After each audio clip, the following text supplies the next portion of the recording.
everybody. Hello. We're doing it again. Do you want to go first, Janis? Yeah, apparently I don't. Hi, everybody. I'm Janis, he, him. I just transitioned.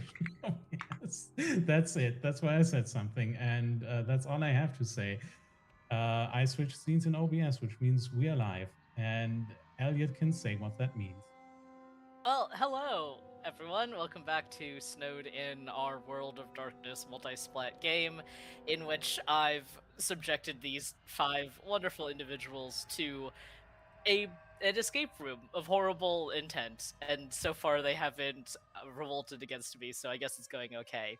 Yeah, my name is Elliot. I use he, him pronouns, and before I go ahead and pass it on to one of these 5 individuals, I am going to read some content warnings because this is a horror game, which means that we are going to be talking about things like violence, blood, guts, and gore, player versus player conflict, being hunted, body horror, demons, human sacrifice, harm to children, harm to animals, missing persons and kidnapping, mentions of COVID, mentions of racism, mentions of suicide, mentions of sexual assault, and capitalism. On that cheerful note, go ahead and introduce yourself for us, if you will, Rain, and then pass it on to someone else. Yeah, absolutely. I'm actually kind of glad you started with me because really PvP is just Tam v Christopher at this point. But yeah, I am Rain. I use they them pronouns. I do a whole bunch of stuff on the internet, usually in TTRPGs. And I am playing Tam, who may or may not get murdered by a vampire. I don't know. Let's see. Let's go to Glaiza next. I'm totally ready for that and not at all looking for my intro. Hi, my name is Glaiza, classical Glaiza everywhere on the internet. Shanya are my pronouns, applies to all genders, and it's very Filipino. What more can I ask for? I do a lot of things on the internet, some of which have won awards, mostly in the TTRPG space, but today I will be playing Himig Isagani, 5'4", tall and of average. Passing it on to Spider. Hello, everyone. I am Spider. I use he, him pronouns. I am a streamer, podcaster, and new-ish TTRPG player, but I will be playing Professor Lewis Crawley, who also uses he, him pronouns. And I will send it over to Janis. Yeah, hi. I can do a proper intro now. My name is Janis, he, him. Like I already said in Twitch chat, if you heard the content warnings, my character is the capitalism. Also a few other things, but that one I think he has exclusively to himself. Yeah, I'm playing Christopher. Christopher is so many things, and none of them are good. And today I hope that I will continue to get puzzles just slightly wrong, because that's funny that Christopher thinks he's all that, and then he just always misses one detail. As for me, well, I also do things on the internet. And that's gonna have to suffice until the outros. So I think that was everybody. No, Shiv. Okay, fine. Damn, Janis. Sure. No, it's just fine. It's fine. It's fine. No one needs to know me. I shouldn't be perceived. We know who Janis prefers out of the Find Out crew. You heard it here first, folks. I'll just go cry into my about this after session today. I am Shiv or Siobhan, Dr. Bubbles PhD, literally everywhere on the internet. I am one of the Find Out crew here. I will be playing Drusilla Drew Hamilton, who is the personification of everything's bigger in Texas, at 6'8" with an even bigger heart, who is a werewolf, who is trying very hard to keep everyone from killing Christopher against her better judgment.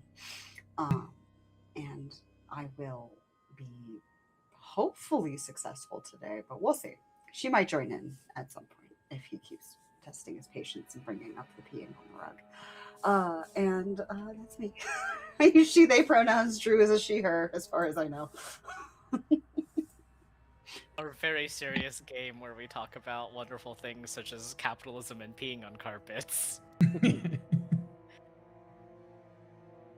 We return to Burnished Sky Ski Resort in the middle of a awful blizzard that has struck the Rockies in Colorado. And very specifically, we see two of our garou, Tam and Himig, as they start to descend down into the basement of Burnished Sky. I believe both of you are capable of seeing in the dark, or at least have some way of seeing. You might have brought a light with you of some kind. Yes, storyteller. We both have dark vision, actually. Yes. Perfect. So the two of you descend into this lightless space, and the first thing that hits you is just the damp, musty smell. This clearly has not gotten any, if any, sort of air circulation since Burnished Sky was closed down all those years ago. You can see mold has started to grow. There's dripping water coming from somewhere, although at this point it's probably more ice than still like liquid, kind of freezing against multiple walls. There's all sorts of plumbing and electrical piping and wires down here. You would be able to see what looks like it used to be the hot water boiler, as well as some kind of generator that is in one piece, but you'd have to take a better look at it to kind of get more than that. It is still down here. And other than that, can I have both of you just open us up with a wits awareness roll? What could go wrong? And I'm as sure we it'll do be this, fine. I am going to move our Roll20 page. And this is for Christopher and Lewis, who are currently in Lisa's corner working on a chess puzzle. So while two of you are off exploring, two of you are working your best at this puzzle. And I wanted you to be able to have a little visual. You should be able to click the pieces and move them around and everything. Let me know if that doesn't work. Sorry, Elliot. Did you Yeah. say wits awareness? Yes, please. Okay. 3 successes, not too bad. I mean, I don't know if this is just like because I got, literally that dog in me. But do you get the urge to just roll in this musty nastiness? Because I just want to like roll around in it. I don't know why. Is it muddy? Or is it dry? I think that because of how cold it is, it would be dry. Himig is gonna look at Tam and I'm gonna go, no, I like the place that I roll in to be a lot more wetter. You got me there. I Yeah. do love just absolutely being caked in mud. Yeah. Yeah. I've been told I'm not allowed to go inside after, but like, whatever. Who can stop you? There's a couple of people who are a little bigger than me. Nobody and as here. You two are having this conversation and looking around, you see, kind of what you would expect for a basement. It's, like I said, dank and musty and not very pleasant down here. It does not look like anyone has come down here, we'll say recently, for lack of a better term. Like, there's no one squatting down here, is the big example. And it doesn't look like anyone has gotten into like the wiring and salvaged it, we'll say. But The it definitely the pinging is still somehow coming further south, or further below you, I should say, not south. Below you. Okay. I will say go ahead, both sorry. get the sense. I will say this, that based on the ping and just kind of your general knowledge of weird situations, you both kind of have this sense that like you're missing something, you're just not sure what you're missing. Right. There has to be some. We have to go lower, Tam. I don't think this is. Mm. I don't think there's anything.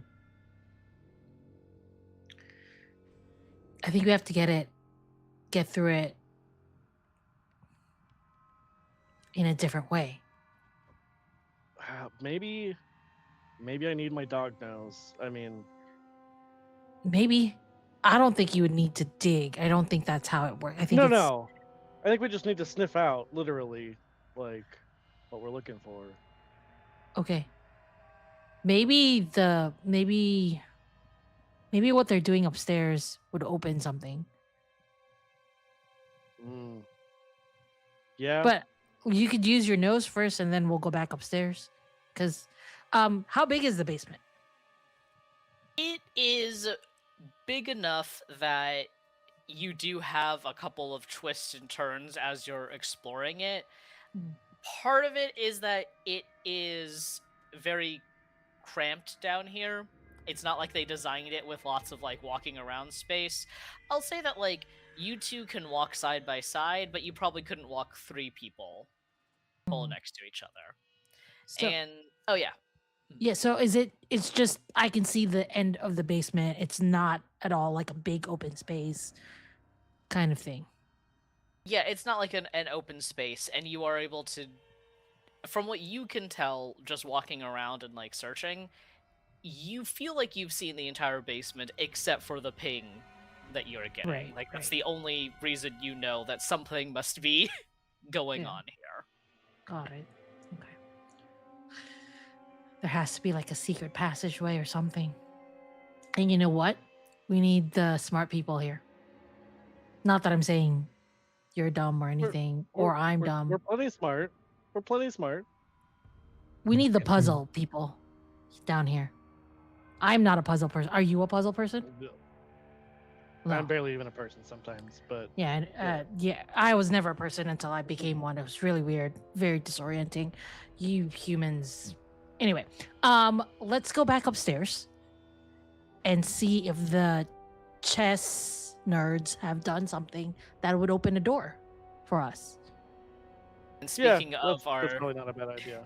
speaking of our favorite chess nerds, just out of curiosity, the two of you, as you are actually doing the puzzle and everything, are you putting the pieces on the chessboard as you solve it, or are you just talking like between the two of you with Drusilla kind of watching, spectating sport, whatever's happening here?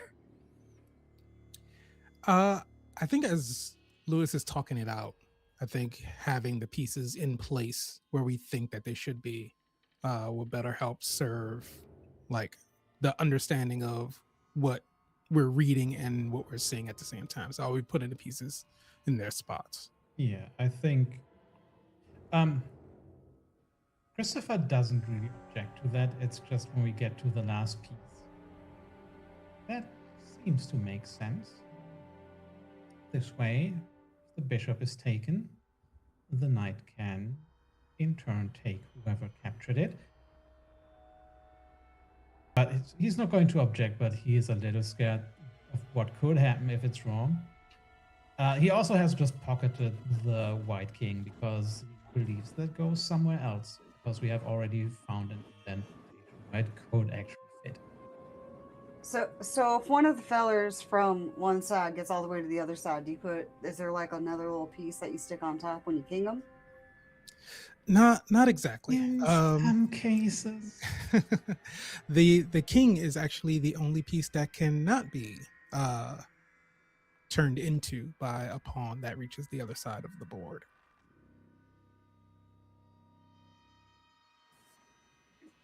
Well, when we get a checkers puzzle, you call me, because I was the champion of my local Cracker Barrel.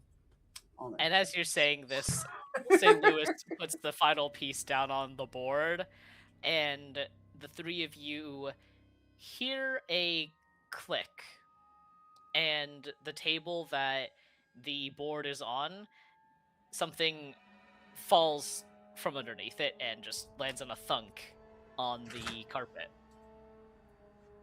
I think at the click though, like Drew's both of her arms go out and kind of like shove back the two other people when that thunk hits to be like, is that something explosive? Like put herself between them.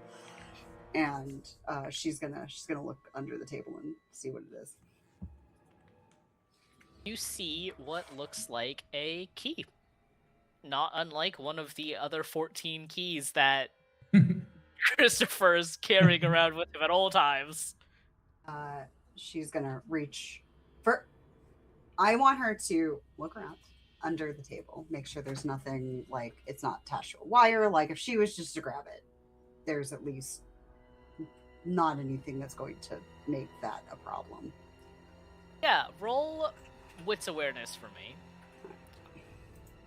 Elliot, I have an important question. Does this key have any yellow on it? The key itself does not have any yellow on it. Oh, I don't know. I will say, with the 3 successes from Drew, it doesn't look like there is anything that would necessarily be unusual or out of the ordinary or otherwise concerning about the key or the table itself, except for the fact that you do see a small matching yellow sigil underneath the table, and then you see next to it a different yellow sigil. And one thing that you would notice is you can't tell how the key was attached to the table at all. There's no sign of something like tape or a wire, right, which you would expect. There's not like a box that it was in.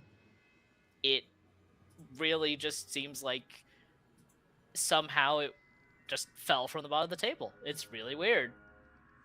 She's gonna. Oh my god. Okay. I have a series of questions. First question is, how low to the ground is this table? It is pretty standard desk size, so about probably 2.5 feet up. Okay, so she'd have to kneel to even like get under it. Second question is, does the table seem like it's bolted to the floor or like secured, or could it be moved? No, you can move it. Okay, so as she goes to try to get out from underneath it, because she is large, she does want to flip the table over to show the things, but instead of doing it on purpose, as she's getting up, she just clunks her head against it, knocks her cowboy hat a little askew, and then flips the table over just by the process of her trying to get out from underneath it. And she's like, there's another symbol and no sign where the key was, except that them symbols.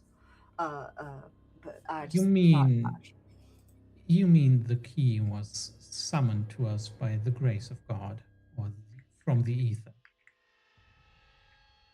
I don't go around putting God's grace in places that I'm not certain it's been, unlike a lot of people from where I'm from, but it was not here and now it is here, and that is the extent of my knowledge. So who's going around distributing keys from strange symbols? That's between, well, whoever and someone else. So and she's gonna hold up the key. Does it? So it looks like the other keys on Christopher's acquired carabiner from the weird lesbians in the forest. But it's not like a, what am I thinking? Like one of those like skeleton key, Victorian style. Like it's more of a modern key. No, the keys that he has are also the big old like brass keys. This is another like brass key. Okay. It does not seem particularly embellished. Like it is in line with the other keys. It looks like it was made at the same time for the same purpose. I would like to try to see if there's something like residual magic on it or something. So I have the right that, I mean, I can't go to the Umbra. I assume if I can't leave this place, I can't go to the Umbra. But I assume I would know what shit like that would smell or taste like. That is a fair question. I will allow it. Go ahead and roll Wits Occult, we'll say. And as you're doing that, can I also have Tam and Himig, can you roll me another Wits Awareness? Absolutely. Wait, did I almost do? As we wait for the results of all those rolls, Lewis and Christopher, I almost called you Crowley for some reason. It looks like a Crowley. It looks like a Crowley. What are you two doing as you see Drew reveal his key? Christopher is going to look at the symbol just first, very cursory, if it's just another basically pentagram or if it has any more specific kind of look to it. Yeah, I was also going to ask if I could roll to see if I recognize the symbol, if I have any notes on it, or maybe able to discern maybe its origins, or at least what it was made with. Yeah, I'll take intelligence occult from both of you then. And yeah, Drew, it sure is a It key. sure is. She licks it. She's licked it, and it's just like, It tastes like old metal, and a lot of hands have touched this. You probably Yeah, should one. get, I don't know, like a tetanus shot or something. One of the shots you should get. Ah. Yeah, if you're going to be dumb, you gotta be tough. So I'll be fine. So what I'm hearing is she already has it. That's what I'm hearing. She already has a tetanus shot. I'm up to date on all my shots, both That's- veterinary and medical. I don't want to be the vet for the garou. Alright, and... okay, I will say... because this is funny to me. Christopher and Lewis, you both kind of figure out important but different information from one another.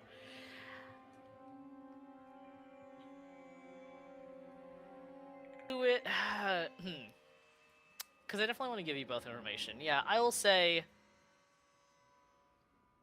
Lewis, you have studied a lot of what might be colloquially called as magic and witchcraft. And sort of every like baby emo's like introduction to witchcraft is like summon spirits or do magic with pentacles and pentagrams and like chicken's blood and all that kind of stuff, right? And that being said, these practices have roots in actual beliefs and actual rituals and practices that have power and importance, right? And they've been diluted over time. And while you are not necessarily at least as far as I'm aware, not necessarily a practitioner yourself, it's come up quite a bit in your studies. And while you might not be able to immediately say, like, this is what this is for, you do find yourself reminded of some of that as you are looking at these symbols, especially next to each other.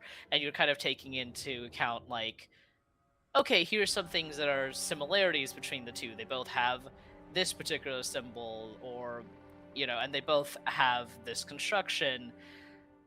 It doesn't look like just some random scribblings, right? This is clearly someone who has put thought into this in order to get a result. And Christopher, I will say that on your end, you have seen various vampiric magic and some non-vampiric magic, but most of your experiences with other kindred, of course. You can tell that this is not from a kindred, or at least not someone who is following one of the blood magic arts that like kindred follow, or kindred typically know how to do. Obviously there's exceptions, yada yada yada, right? But it does seem like it has some kind of magical presence, we'll say, magical aura about it. It's not mundane. And as you two are having this thought, down in the basement, as Tam and Himig start making their way back up the stairs, Himig doesn't notice this, but Tam, you're very connected to your companion animal. And you see as they kind of turn and the hair on the back of their, you know, neck and body start to stand up. and you see the wall nearest to you starts to bend and morph in a way that is, unfortunately, very familiar to you. And I will say you two have one action before the creature emerges. And so we were like in the middle of going back upstairs, correct? Also, you were like on the stairs on your way back up. Yeah. Okay. I'm just going to make the assumption that Himig is probably in front of Tam. So they're going to just grab Truffle and be like, "We need to go," and just start like pushing. Himig does not question it and starts running, like, you know, just trusts Tam and runs. You two trust Yeah. the process, running out the door. Are you closing it behind you? Yes. And Alright. absolutely like shouting ahead, "Hey, the thing's back, the scary eating people thing." So the three Yeah. of you in Lisa's corner down the hall hear that. What are the three of you doing? Leaping into action. Could have Oh, given yeah. us a location. Running towards the last place I saw Tam and Himig go. Yeah, I suppose. Can Christopher we is hear like which direction? Sorry. Christopher is going to. Where's the key? Who has the key? Is it there? Okay. Christopher is just going to make sure he has the White King, and then is going to just draw his sword. He is not going to run. He is going though. So we have him and Tam running out of the kitchen, or like you're in the kitchen. You know, Tam is shouting, "It's coming back!" And Drusilla gets out first. Just the sheer speed of a garou is going to eclipse even Lewis, who is like a relatively fit and athletic individual, and so Drew just makes it around the corner. You don't necessarily see Tam and Himig, but you can, we'll say, hear enough that you can tell that they are in the kitchen. Lewis, you're right behind her. Do you have your gun drawn, or what sort of weaponry are we looking at? Yeah, I have gun drawn. We'll still have the clip of the incendiary rounds in it from earlier. All right, and then bringing up the rear is Christopher with just giant swords, just walking through the halls like a Dark Souls boss.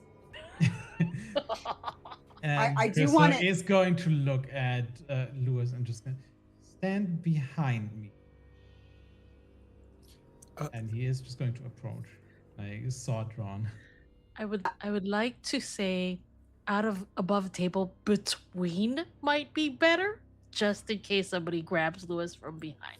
But Lewis is a grown man. We have Lewis to stop can protect baby himself. girling. Lewis is a grown man, and I will not say anything else. I do want it noted that as she's running down the hallway, Drew is undressing, just like because she's already like lost most of her jeans, and so it's just like run, like one step run, like cowboy boot over the shoulder, other cowboy boot over the shoulder, like, and she's like ready to like go into Krynos, but doesn't want to do it prematurely. So by the time she gets to where she can see him and Tam, it's just naked old cowgirl. Free ball and that Cowboy stays ass. on. And I'm like, you really need to learn that trait. I would I'm like. sorry. I was more interested in protecting others than my damn clothes. All right. It takes like an hour. Himig, what were you She's saying? just gonna put herself between y'all and where you were running from. I would like to get a little bit stronger, and I would like to change. I only have one rage though, so I'm gonna howl to Okay. get more rage, so I could change to Krynos just in case. All right. So yeah, go ahead, give yourself the extra rage from howling, and then you get to make me 2 rage checks. Right. On that note, Christopher is also looking They're a both little fail. more alive than he usually does. And I'm Alright. going to trigger prowess. Okay. What does that do for us, Janis?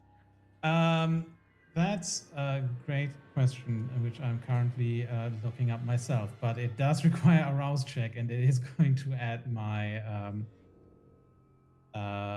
my potence rating to attacks, and half of it to damage. I believe. Let me check. Okay. So, okay, I am looking at this. So, rules as written, technically failing twice is very bad, and you wouldn't be able to shift. I will say, if you want to take, due to the circumstances, if you want to take it's an aggravated point of damage, so it is like a whole check box, a whole box. You can kind of push yourself to still No, shift. I'm at Glabro, so I'm okay. I was Okay. just trying extra just in case, but I'll be like, oh well. It's kind of cold, and also you're watching Drew just freeballing it in front of Yeah, you. like, and, all right, that's fine. I have a We're little just- bit of thing. I'm cool with waiting. You know, Drew I'm cool is, with being 6 foot instead of my taller 6'4". It's fine. I guess, yeah. First thing she's gonna listen out, see if she hears it. Okay. Yeah, Janis, did we get a confirmation of other things? Yeah, that I add half my potence to melee damage. I add full potence to unarmed damage, but I'm not touching that thing. That's disgusting. And also to feats of strength, which we'll see if that's necessary. If it I might need to be- resist getting pulled into the walls, yes, maybe. I was gonna say that might be important. So, as you and Lewis are still like approaching the kitchen, we'll say that the door is swinging and you can see into the kitchen, and you have this great view as the door swings first open. You see the 3 garou standing there, and then it swings again, and there's kind of again that brief moment you can't see because the door that swings back. The door behind them to the basement smashes open, and out of the black void of darkness, the creature emerges again.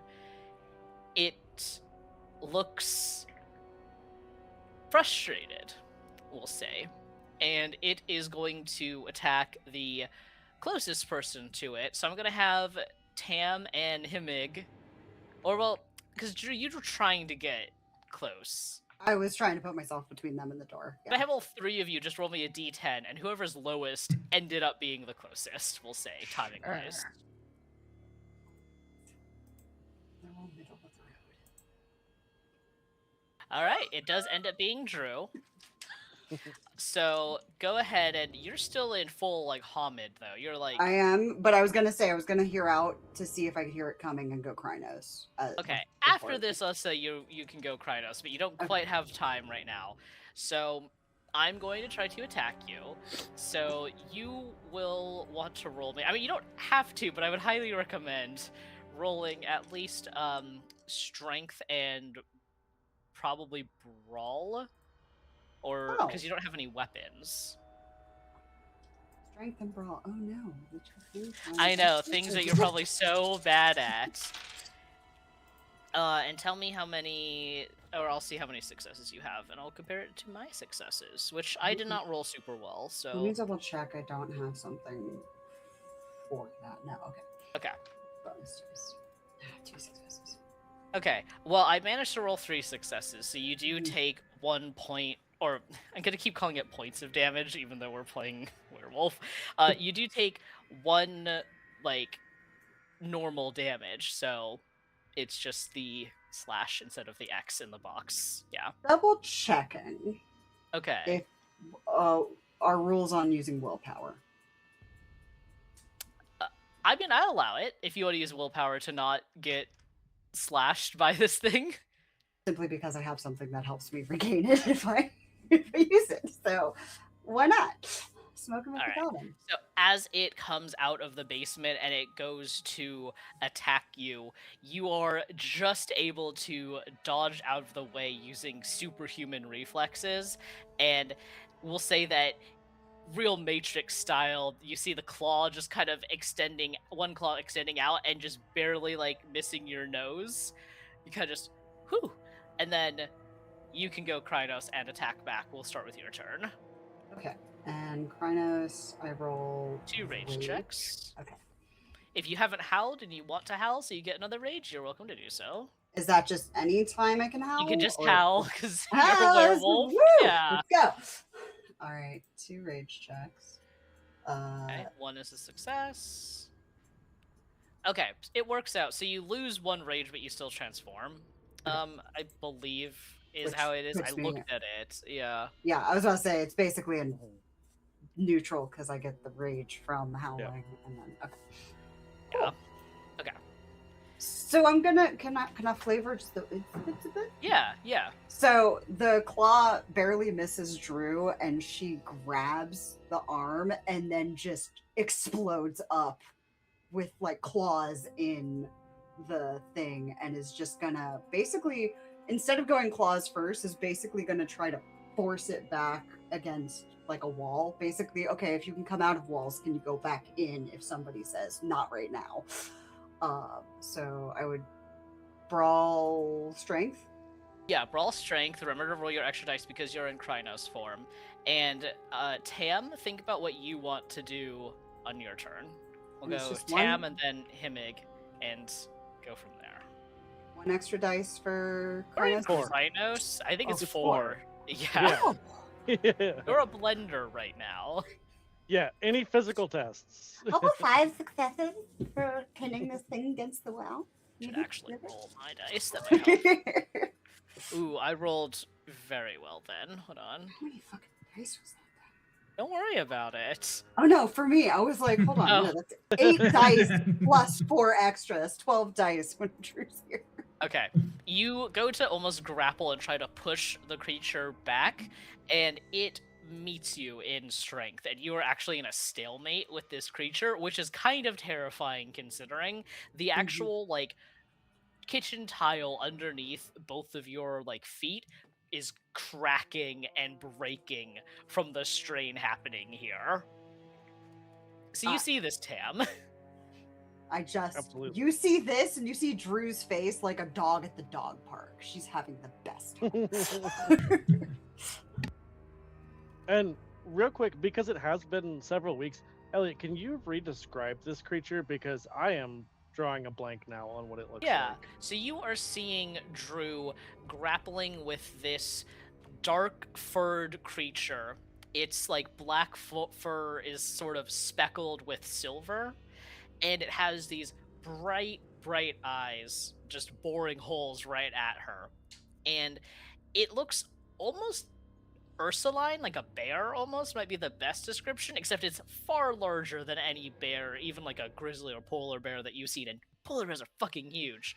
And it doesn't quite have like the head of one. It mostly, the claws remind you a lot of a bear, and those claws do gleam like silver as they are out. Big ass kitchen knife, huge things designed to just cut into whatever it wants to. Absolutely.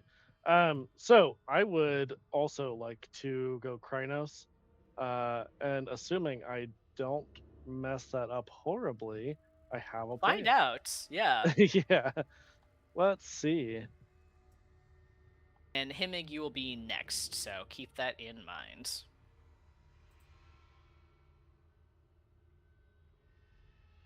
Okay, 1 success, okay, 1 fail. perfect. So you do manage to transform. Yeah. Sorry, I was thinking about my rage. Yeah, so I would like, I'm just gonna assume Tam, like myself, has played rugby, and sees where Drew is in the middle of this, and is going to go in like this is a ruck, and shoulder check Drew under the ass cheek, because that gives the best leverage. Yeah, Trying that's to fair. shove this thing. I'm gonna make that a... Also, let's say either strength athletics or strength brawl. I'll allow both. and add an extra die on top of all of your other miscellaneous die to just represent Drew is also contributing to the scrum that is happening here. It's the leverage. That's what it is. Yeah. Okay, let's Rolled see. less well then, so. Ooh, okay. So fun. I got 2 brutal successes. Brutal. So like it's 6 successes, but also I'm so sorry, Drew. The PvP is gonna be garou on garou accidentally. Because brutal means you hurt somebody. Yeah, I'm gonna say what happens is, if you're alright with this, because I'm kind of controlling both your characters, you push Drew with so much force, and Drew's already like slipping and sliding a bit on the kitchen tile because it's broken. You manage to slam the creature into the wall, denting the wall. It does seem like, lets out this kind of warbly cry of something, probably pain. And Drew, you also just kind of get shoved into it, and you do take 1 regular damage, just kind of the blunt force trauma of being sandwiched between 2 immovable objects right now. I've read books like this, but I thought it would go better for me. And You just hear the Krynos form of Tam go, oh. And Himig, your ears still kind of ringing with the sound of one of your pack mates howling out. You hear as Lewis and Christopher are, entering into the kitchen. What are you doing, Himig? I'm gonna bull it up, and I'm just gonna slam my head against the creature. Okay, yeah. Yeah. So I'm basically like with the Glabro, it's there's still a little bit of a horn there, and my head is a lot harder, I think, just for flavor. So I'm just gonna go like, well, I'm just gonna run. I understand that this might be a bad idea. I understand I might hurt my friends, but also I'm a bull, and this is really what I want to do. So what would I roll for that? Go ahead and roll strength and brawl, we'll say. We're still, fighting with our bodies right now. Yep. Brawl. Submit strength. That's not too bad. No crit, but a 6 success. Okay. I did manage to also get 6 successes. I'm rolling a lot of dice here. So we'll say what happens is you go to charge in, and then at the last moment you kind of have to pivot to the side because you're not 100% sure that you won't also break Drew's ribs in the process. And so you end up hitting the wall right next to the creature, further denting it, and, debris has started to fill the room. The ceiling shakes a little bit. We better hope this isn't a load-bearing wall. We're going to find out in a few seconds, I think. And I will say, Lewis and Christopher, who wants to go next? You're both kind of an equal distance away, so... I think Christopher will probably be ahead of me. After he told Lewis to kind of get behind him, I think Lewis would have taken at least a step back, and let Christopher lead. Christopher is once again going to assume a fencing stand, and this time just going to angle his sword, tip forward. Once it is fixated, shoot. I believe we can drive it back here. It looks angry, doesn't it?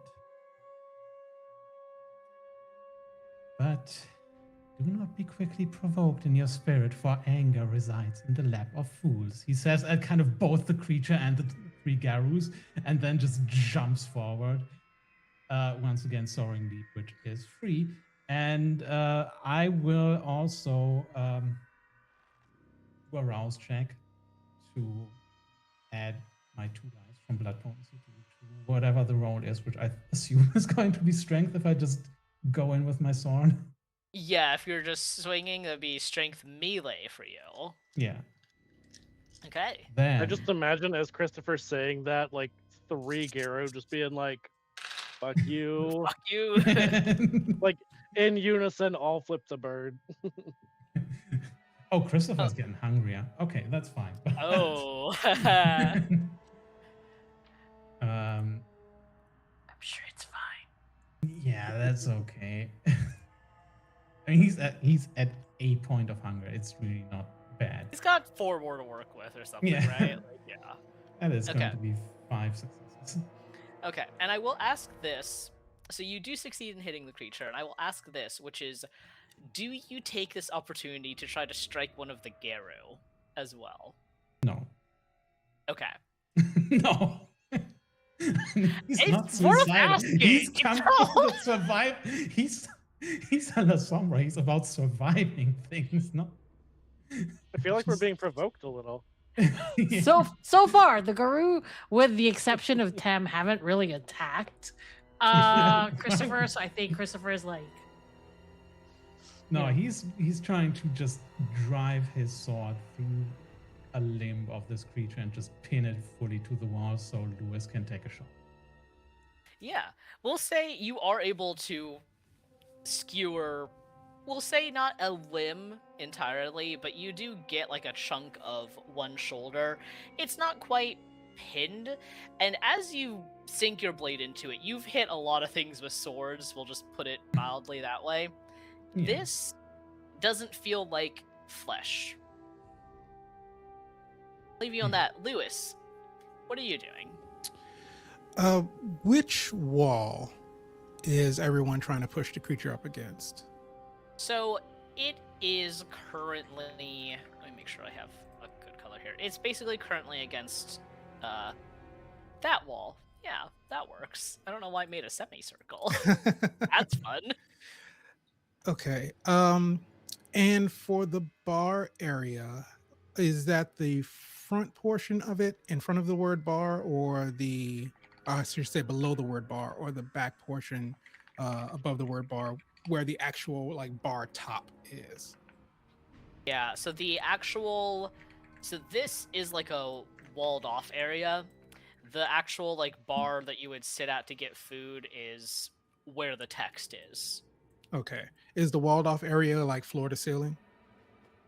It is floor to ceiling, and then the gaps are where like doors would be. Okay. You could be in a doorway and still shoot, for sure. Yeah. My thinking was that if the part that's below the word bar was the bar top, because I know that the garou are tall and everyone's kind of all piled along this monster, so it's trying to get a higher elevation to see if I get a better angle. But that's fine. You could climb on one of the counters in here. It's not like anyone's preparing food here anymore. Also, to be fair, Tam got pretty low, like trying to get that leverage. Just Drew right now on it. Oh, well, trying to shoot over Drew isn't any small feat either. But I will use that that walled off area behind the bar as sort of like cover to kind of come around on this side to get an angle on the monster if I can. Yeah, for sure. And if I can, wherever its face is, that's what I'm aiming for. So it's sort of like eye, forehead, brow region. Yeah, it's got this weird maw thing that's like vaguely ovular, and it, opens up and just shows rows of teeth, like 3 or 4 rows of just sharp teeth. Go ahead and take your shot. All right. And I would be rolling probably dexterity firearms. Something like that.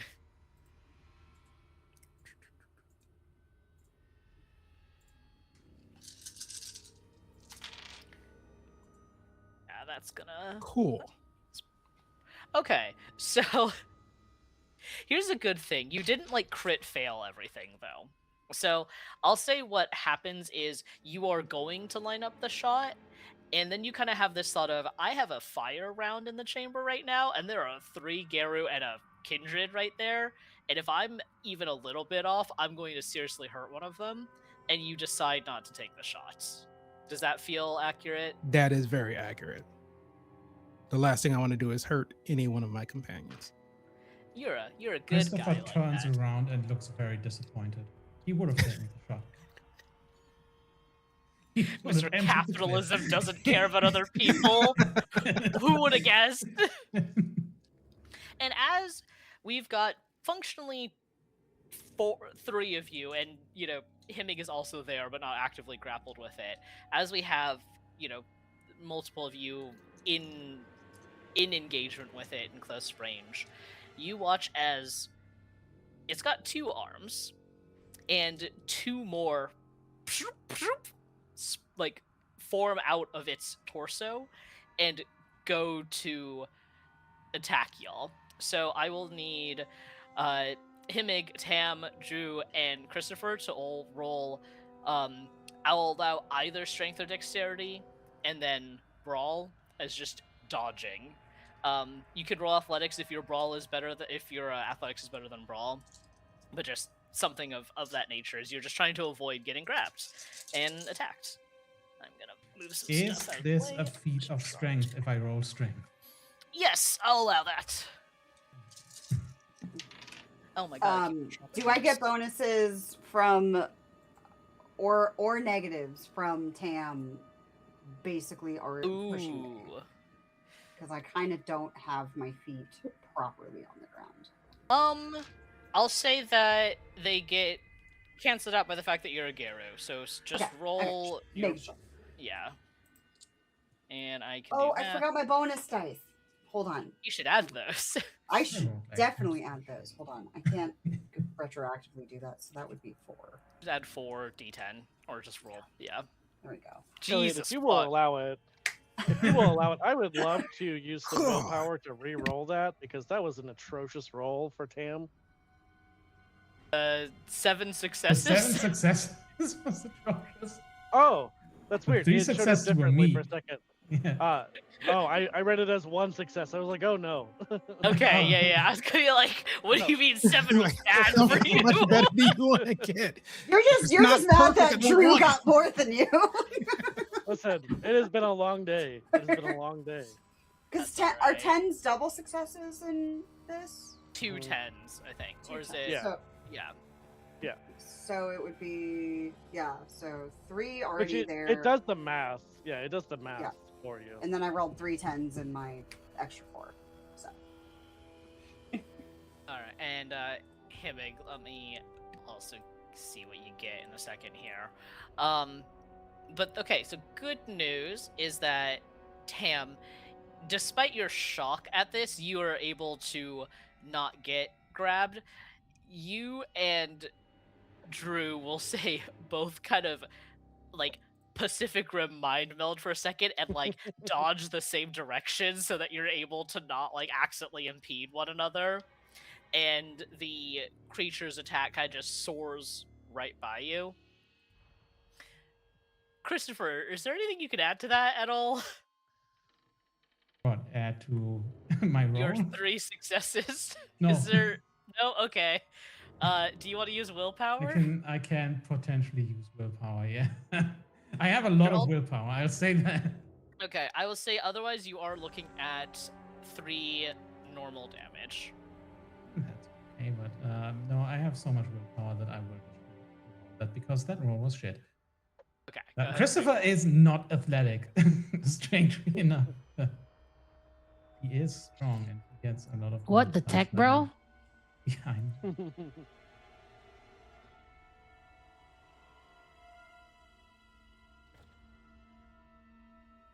That is. That's equally so shit. mean. That's so mean. Oh, I wrote 3 ones in there. Yeah, that was just the worst roll. I think there's a higher power telling you that Christopher is getting hit right now. Darn. So, we'll say as the 2 garou kind of move out of the way, the creature is able to still extend one of its new limbs and just catches you across the torso, dealing 3 points of normal, not aggravated damage to you. It still hurts. It's still definitely unpleasant, and your suit is probably ruined. You are going to need to get a new one of those when you leave. I have 2 extra shots in the duffel bag. He comes prepared. And Drew and um, Tam, you would notice this. The creature starts to become less corporeal, and you can tell that it is trying to fade into the wall.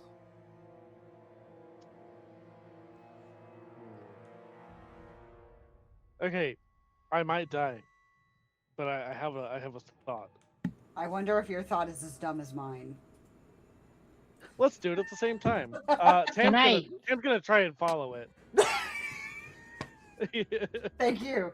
Little same hat moment. Let's go. I just imagine that, like, Drew being from Texas, probably Tam and Hemig were drugged to like some kind of honky tonk to do some two-stepping. So I imagine they, like, in Krynos did a little like two-step out of the way, and then they're just like, "Fuck it, let's go." There's essentially, if there's any sort of portal, just diving into it. Yeah. You know, can't catch any catfish if you don't go noodling. So let's go. My luck in TTRPGs of jumping into portals is amazing. I've died every time. Before it does disappear, though, can I bull run it to its, like, on its back or something? Because its back maybe is turned for me. Does that seem like it could be? You could try to knock it over. Yeah, I'm trying to knock it over so that it sort of like doesn't disappear. Okay, so everyone kind of sees that Drew and Tam are absolutely about to just follow this thing into the wall, and Himig, you go and try to like sideswipe it. You know, you're trying to like T-bone this thing. Yeah. Roll me strength and brawl. Yeah. We'll see if it works. I have a fairly good shot. 4 with Are a crit. these 1s or 7s? That's the only thing I don't like about these dice. Okay, hilariously, what happens is you tie. So I'm gonna put this. I'm gonna say, do you want to use a willpower? I do want to use a willpower. All right. Does this mean I roll again? Yes. All right, cool. You need to beat a 4. I hope I beat a 4.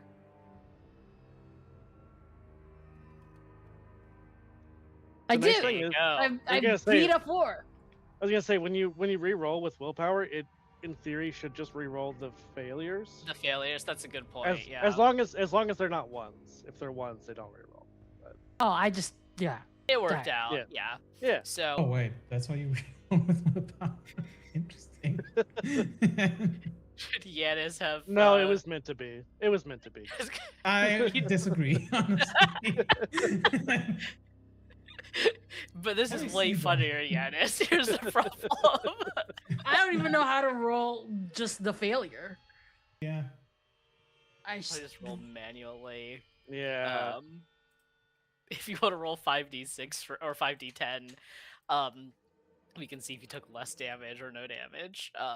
Janis. You know, it would solve all of our problems if Demi could just make a werewolf.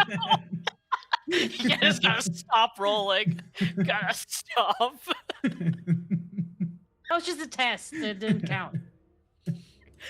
So as the creature's trying to morph back into the wall and vanish, Himig just comes from the side and just headbutts the thing and manages to get it to not topple over entirely. It's not prone, but we'll say manages to knock it off balance enough that it is sort of like wobbling and not able to continue like the teleportation that it was attempting. I'm gonna say, Christopher, you can go, and then Lewis, you have probably a cleaner shot depending on what Christopher does. Christopher is still reeling, and he's not particularly interested in hitting this thing again. He does see Tam and Drew about to just run after the creature, right? Or at least Tam. It's definitely both. Yeah, okay, he does see that. Who's closer to me? Probably Yeah, just- Tam. Okay.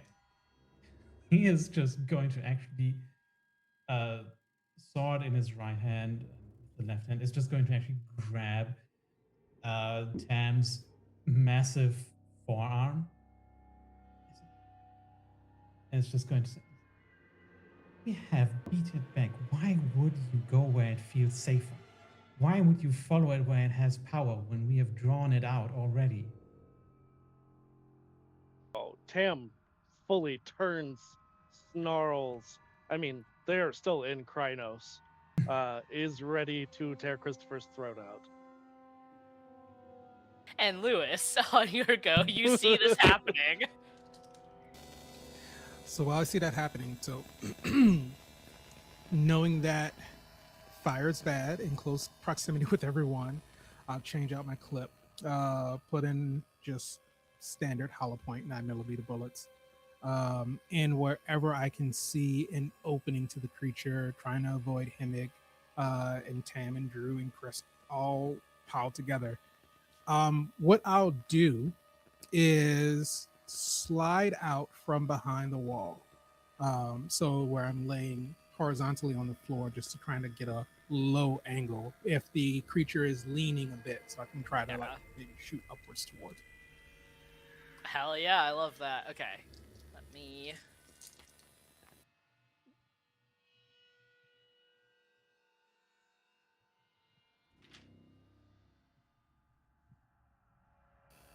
I will say that Tam and Drew will get a turn after this, and then we will go back to the creature. Okay. You are able to sort of just graze the creature. You don't necessarily know how much damage these specific bullets are doing, but you do see some of its, like, weird liquidy blood kind of splattering on the wall and ground. So you definitely did hit it. And it looks annoyed. It definitely does not do as much damage as like the fire rounds from earlier, though. Yeah. And I'll say, Drew, why don't you start us off? All right. So it's not going in the wall. We have it kind of on its back foot, at least, though. Yeah. You have another, we'll phrase it like this, you have another round to keep wailing on it before it tries to do something else. What is... But you would just to make clear, you would probably definitely hear Tam snarling at Christopher. Yeah, you would have heard Christopher too. Okay. I want to be able to handle that situation, but I also don't want to lose grip on this thing, because in her little pea brain with the fans going like too many Sims mods is the longer we can keep it out of the walls, maybe the weaker it gets. So tell me what I need to roll for her. One, what is our size difference between me and this creature? Because like I'm like about nine-ish feet tall. Yeah, you're about 9 feet tall. I will say you are probably about half a foot taller, but it's probably at least as wide as you. Okay. What do I need to roll to put this thing in a headlock? You need to roll a very good strength athletics check for me. Yeah. Okay. I have a good chance of that, particularly in this chance. form. And if I can tack on to the end of this, and it might be a separate roll and have to be the next turn, I'm going to try to get this in a headlock against like my side to like have like a full lock on it, while also trying to mom grab the back of Tam to pull towards me. Just kind of a dual arm, like I am the gravity center here and no one's doing anything moment. I'm gonna fill a docs. Let's phrase it. Let's see Spider-Man pull. Not the Spider-Man pull. That breaks necks. Spider-Man train pull. No, that's the catch. That's the catch. That's the catch. No, this is why Drew hasn't pulled out her lasso yet. Yeah. yet. Yeah, we'll see. Okay, let's see how well trying to put this in a headlock goes first. Okay, you said that's athletics and strength. And strength, yes. All right, so 1, 2, 3, strength. I did just roll really well, And I've got 4 dice on that. but you do have, yeah, you have all of your extra dice, so... All right, I am going to cross myself and then that's I got 6 successes. You tied. Do you want to use willpower? Yes. Okay, so just count your, not including the ones, I guess. So here's 4 dice to reroll. the fun thing I can do in this moment, Okay. because your girl did at least a little fun things mechanically. I took Moon Quickened, which means that the first time I do this, I howl, I get to recover a willpower. Okay. So, whoops. So that's just going to keep me at the half one that I took for dodging it earlier. So once again, net neutral. And I'm going to, and then what is, I re-roll just 1 for willpower? Or? So you No, roll it's anything that was not a success. a success. Or so a you 1. would... Which technically for anything physical, 1s are successes, sort of. So. Because it's a brutal. 1. Oh, I get you, mate. Roll 5d10 5d10. for me. Yeah. Come on, Drewski. Okay. Yeah, that adds another 3 successes. So Alright. you are... I love garou. You are successful in putting this thing under your arm. I'm gonna say that it's definitely gonna have some advantages attacking you next round. That's fine. I got a lot for that too.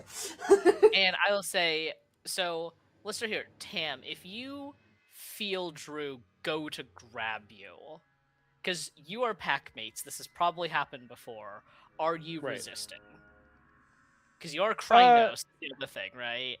So not resisting. I'm just dog instinct. Something else is pulling.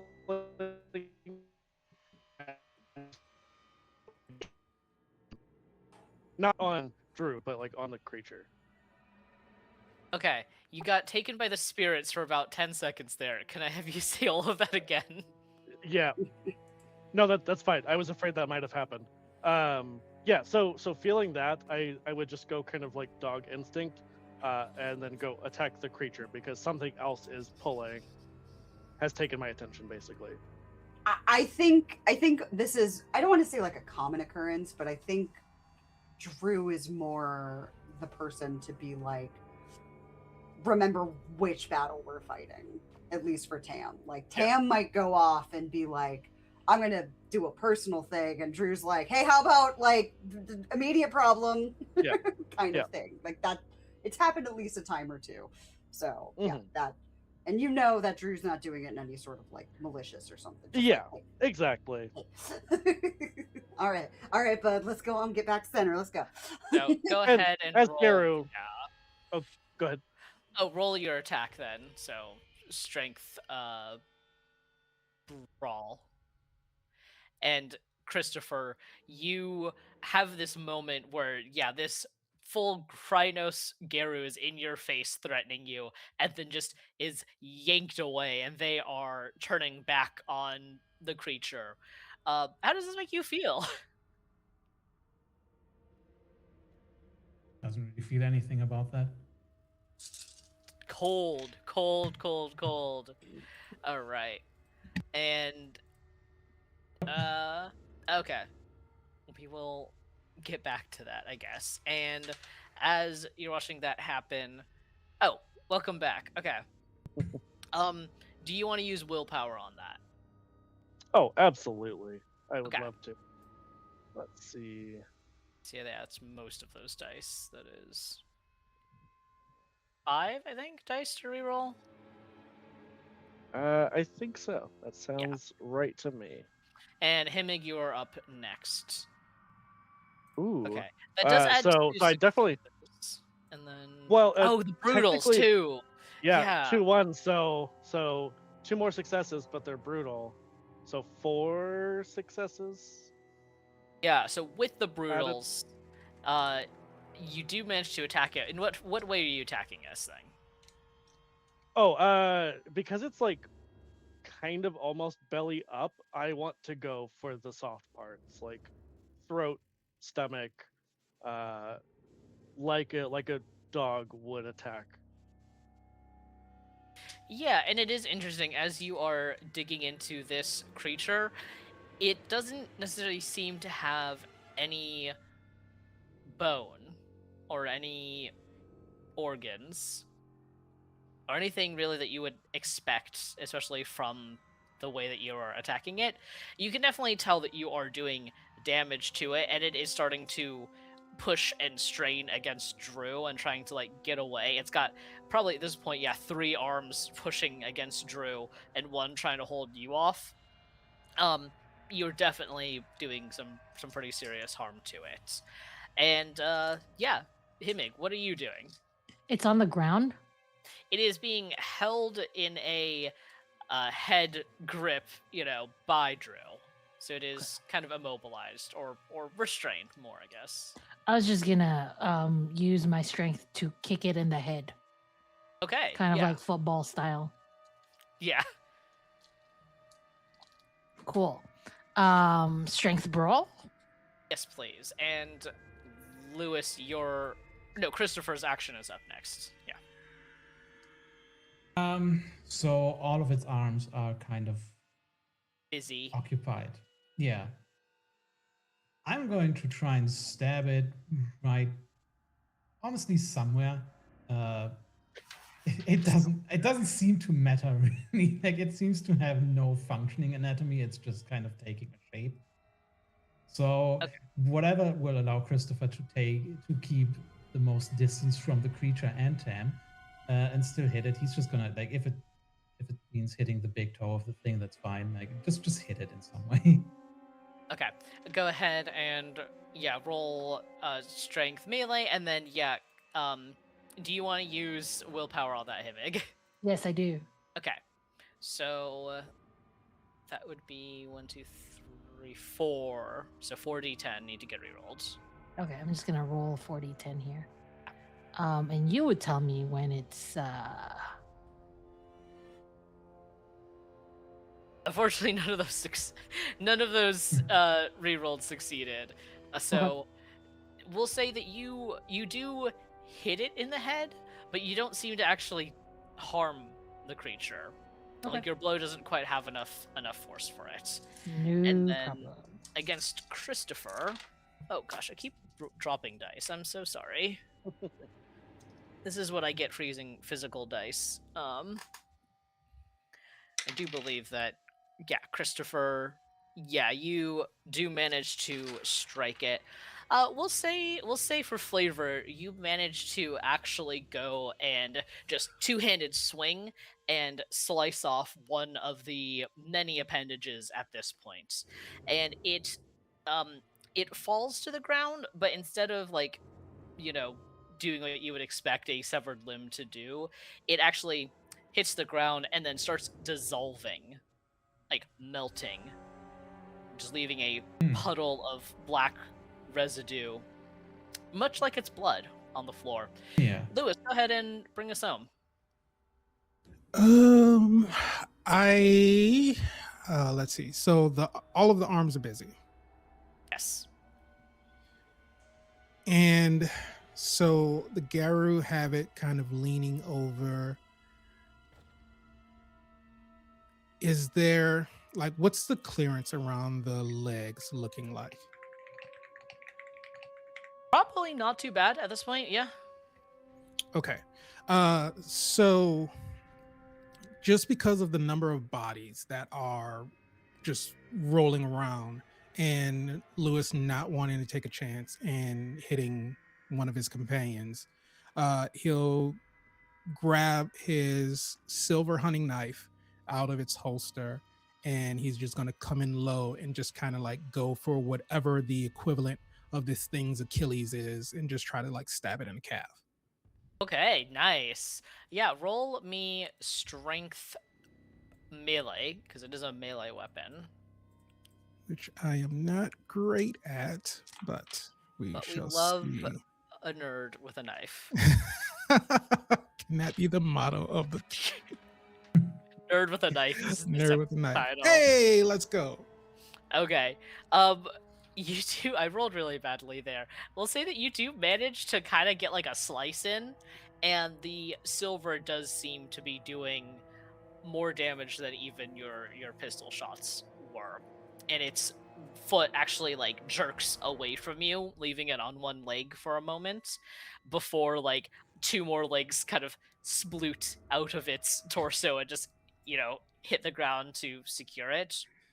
Um it is going to try to dematerialize. So what I'll say is that unless you want to follow it, well, yeah, unless you want to follow it, it's going. So I will give. I'm looking at Drew and Tam, and basically being like, if you want to follow it, this is your chance, but it's probably a one-way trip. Tam is going to make eye contact with Drew and just be like, "Let's go." Himig knows these two and is going to block that eye contact and hold on to both of their hands. And I'm gonna be like, you better fucking not leave me behind. What? And we're not going. I'm gonna. Christopher's rolling his eyes aggressively, but doesn't intervene this time. I'm just gonna roll wits to see if there is thought. Just wits. Let's go. No modifiers. All right, Drew listens. You see, she's like, there's like one thing she can do in wolf besides growl, and she was gonna yeehaw, but she does stop. She's kind Because Himig is not gonna follow you both. We need one garou with at all times. all time, and I With think baby that's boy, full-grown man. enough. That's the if we go after, we don't know what happens, but yeah, there's still someone who can be protected here, and I think that's what gets her to be like. There's kind of Damn. So Tam is still very torn. Unlike Drew, I would like to roll rage. Okay. Because I think that I am just very so being garou, and in Krynos form, we know as players, like Krynos, you have to hurt things or you suffer like willpower damage. And I'm pretty pissed. And looking around, I mean, I see two pack mates. Yes, I could take out my anger on them, but I also see a kindred. And not having my full like rational thought capacity right now, I see a silver dagger. And silver is the one thing other than fire that can seriously hurt us and kill us. And I think Tam is gonna pounce. On which one? On our lovely baby girl. The silver no. is the silver is too much of a like danger. So as the creature dematerializes, melting away into the ground, we are left with two garou in Krynos form, one of whom turns and focuses their eyes on you, Lewis, who are now within melee range of each other. And that's where we're going to take a quick break. And when we come back, we're going to start off on some PvP. We return to Burnished Sky Ski Resort as we see the Krynos form of Tam turn and look at Lewis, who is still holding a silver dagger, this weapon, this representation of hundreds, if not thousands, of other garou who have been slain by similar weapons in even just Tam's relatively short lifetime. And the creature now gone, everyone realizes the next threat is still here. And immediately, Himig, what do you do? I assume that something is going on with Tam and why they're about to attack Lewis. So I grabbed the only sorry. I would say Tam before we went to break, I did say pounces. So like Pounce. probably not bit yet, but like teeth on Okay. neck. In the air, like connecting. Yeah. Okay. I'm wearing a necklace that I carry with me at all times. And it is also a flute. And immediately I grab it and I blow on it, and it is a harmony flute that's meant to, like, get people out of rage and relax. And I've done this before and I've played it, and that's what I do. Okay. And what do you need to roll? I am pulling it up. It's a while we talked about this. I know. Pull it up. Meanwhile, I know I shared like a picture. It's funny because the only thing I have on there is a shared picture of Tommy Oliver, and that's not helpful. There we go. I don't know what you're talking about. That's plenty helpful. You say Tommy Oliver, I know exactly what you're talking There it is. about. Okay. Yeah, it's spend 2 turns and 1 willpower to attempt to bring someone out of frenzy. Okay. Oh, it takes a while. That was going to be my question. Yeah. Yeah, it takes a while. Alright. You do need to roll me composure performance as you are doing that, and then Tam, roll me rage. While that is happening, Christopher and Drew, what are you two doing? Christopher looks at Lewis and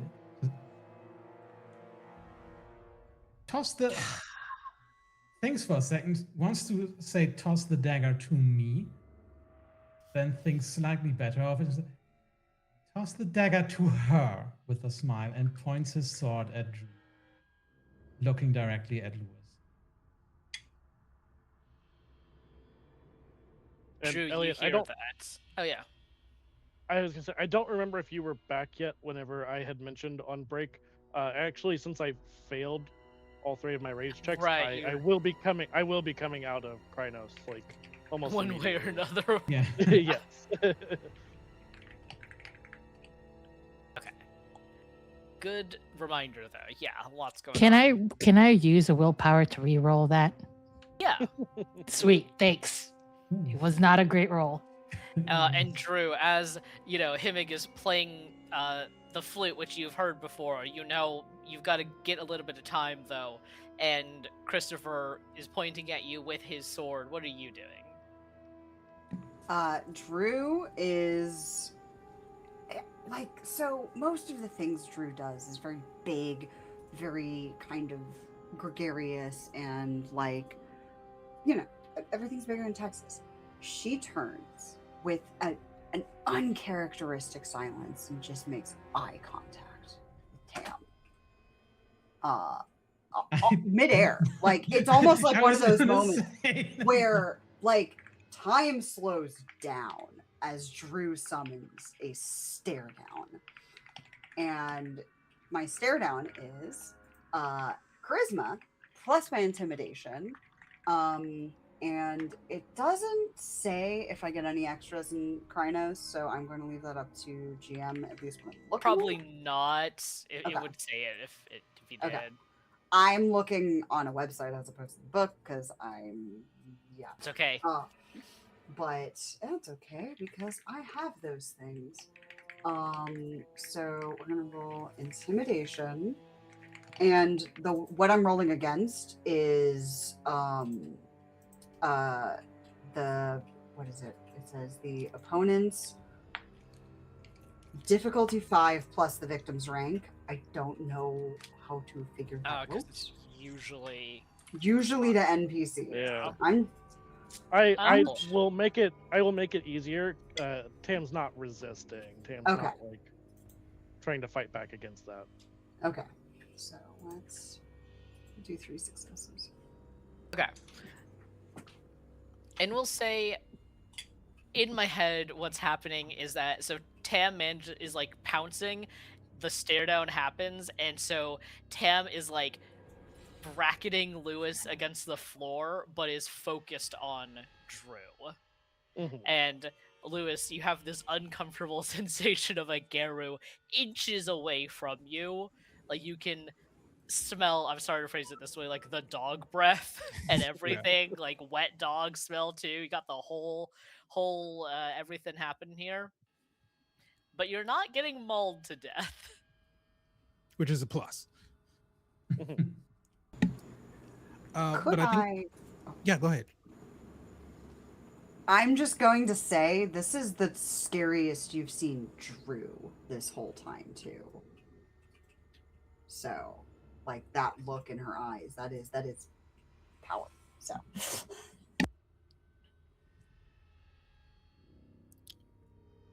But I think that in that split second that Tam turns on Lewis, Lewis will toss away the dagger, not because he realizes that, oh, Silver, Garou, horrible connection. What Lewis wants to prevent is that if we do get into a tussle and start to roll around, I don't want to accidentally stab him. Or stab them, I'm sorry. Yeah. So I will sort of half hearing what Christopher said because I'm getting jumped on. But as that happens, just will throw the knife away, hopefully in Drew's general direction, but just also at the same time trying to brace myself for the fall, and just tell Tam, I don't have any quarrel with you. Well, as I see them focusing on Drew, I know that, or I don't know if my words are getting through to them. Mhm.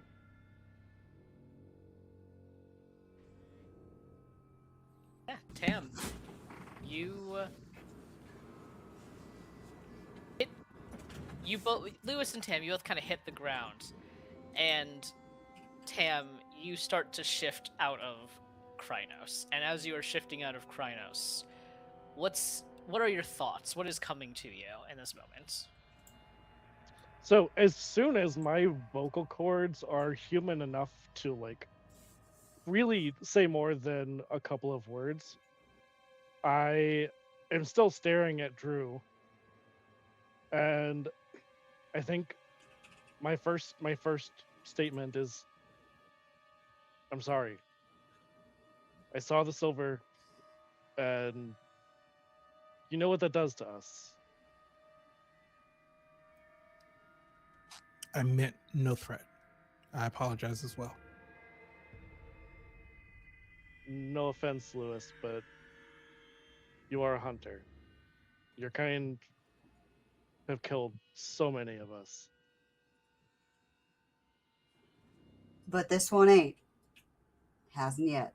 And Drew's gonna just pick the knife up and I guess like try to slip it onto whatever. Well, she's You put your clothes back on. she's just holding a silver knife. She's like, I'm gonna stash this safely when I get redressed. This one ain't. Hadn't hurt us yet. Been working with us. You know me. Not everyone's a fucking monolith. Alright? Just because he could be part of people who have hurt us don't mean he has. Right? And then that stare down moves to you, Lewis. And hearing you say this, Tam, and hearing you say this, Drew, I'll reply respectfully, just as a lot of my kind have hurt yours, a lot of your kind have also hurt mine. I may be a hunter, yes. But I'm not a hunter to hunt, to kill, or to hurt, or to ravage or capture. My specialty is understanding, to try to better relate to your lifestyle, the things that you go through. I don't want to hurt anyone, Guru, kindred, regardless of whoever they are. But I just need to be educated in the event that I have to defend myself. Christopher at this point is going to look at Lewis and that is a naive view of the world. But so Shooting far, has shooting only like a one of us- glare. Yeah. Yeah. There's only one of us here who has consistently threatened and acted upon these threats to hurt others of us, while also rushing ahead in a completely uncontrolled fashion. And he's going to look at Himig and Drew. You do need to control your packmate. He's going to walk away and get dressed because he can't be running around here with a torn apart shirt. Himig looks at her flute and goes, is this thing not working? Drew's gonna clap you on the shoulder and be No, no. like, Himmick, You got it was a great song. It was a great song. I always found it was real easy to start with hot cross buns and get more I'm- complex from there. Oh no. I'm not from here. I don't know hot cross buns. I played a Filipino tune because that's what I remember. Anyway, I'm just saying, or maybe we can. I could sit down and teach you. I got really into ocarinas there for a minute, and you can probably guess why. I can teach you a few songs I knew on the ocarina. Maybe you get a horse. It never worked for me though. is this one of those Zelda games you keep talking about? Yeah, I swear you got to sit down and play at least one with me. Okay. She's just gesturing with a silver knife in her hand. Can too. you? I grab it and I go give it back to Lewis. Thank you. Why don't you and Tam go keep an eye on our bloodsucker friend over there? I'm going to talk to our dear friend Lewis here for just 1 second. I don't know that Tam would be a good choice That's to why hang I'm out. sending you. with- Listen. Despite what the bloodsucker said, I have been fully in control of my actions at all times. You've been real He's well not behaved, seeing no Christopher problem. chuckles. He's not seen me I know, I've seen you. go. He wouldn't be think- here. I think we all need a little bit of a breath. And we can go to the guy who doesn't breathe, I guess. And then Y'all just go sort take of a like, breather, take a lap, whatever you need to do. I'm just going to sit here and talk to Lewis. Just 1 second. I promise you know. Lewis Cool. has If it's okay, I would actually like to talk to Lewis. There's no ill will here. I just want to have a chat. He wants to learn, so yeah, I'm gonna go talk to the Christopher. re-emerges from Oh, well, the here you go. kitchen, probably where he left his. Or if Himmick just walks in, Christopher is currently Yeah. just buttoning up his first reserve shirt. Nice. Yeah, and you see also that his wounds are mending themselves. Did you get hurt that much?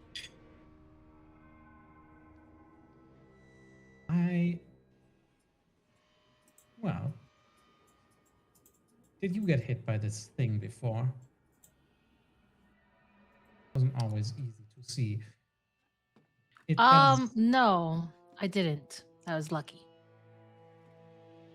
Right, well. It It sting rather a bit. Strangely enough, however, I was able to mend myself quite easily, despite its appearance. Because the claws did look like silver, right?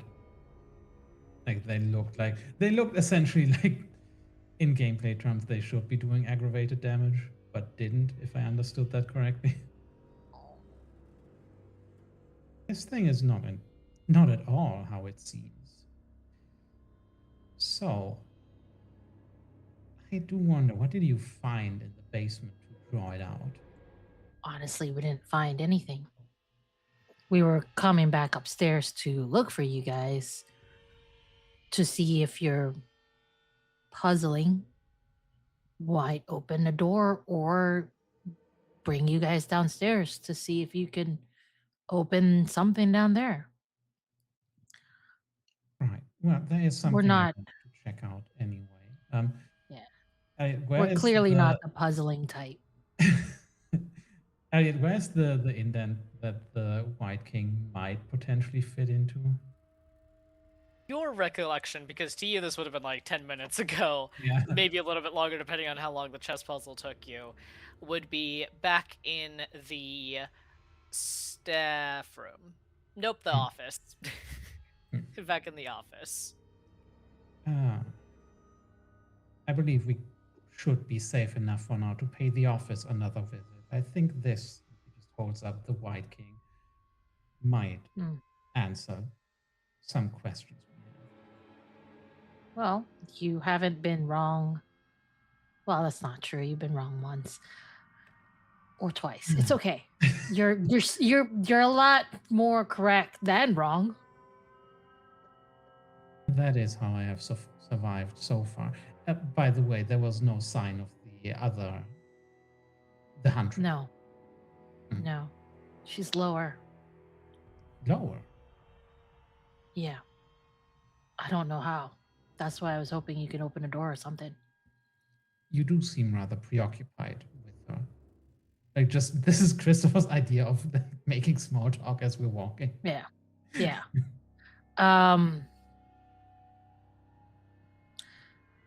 You've been human the longest, right? Depending on your definition of human, I suppose, yes. Have you always been like this? Like what? Cold. Well, I prefer the term ambitious if that's where we're going. No, it's not that. It's just Drew and Tam, they were human. I mean, they still kind of are. I've only been human for 3 years. Huh. Not that long. No, not necessarily. I wonder if the longer you live as a human, the longer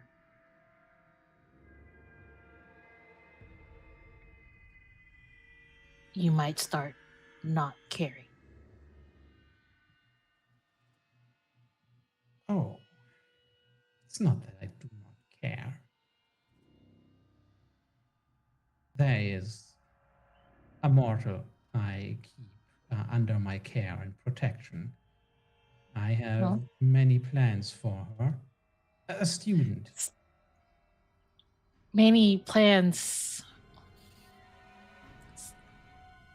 You care about her, yes?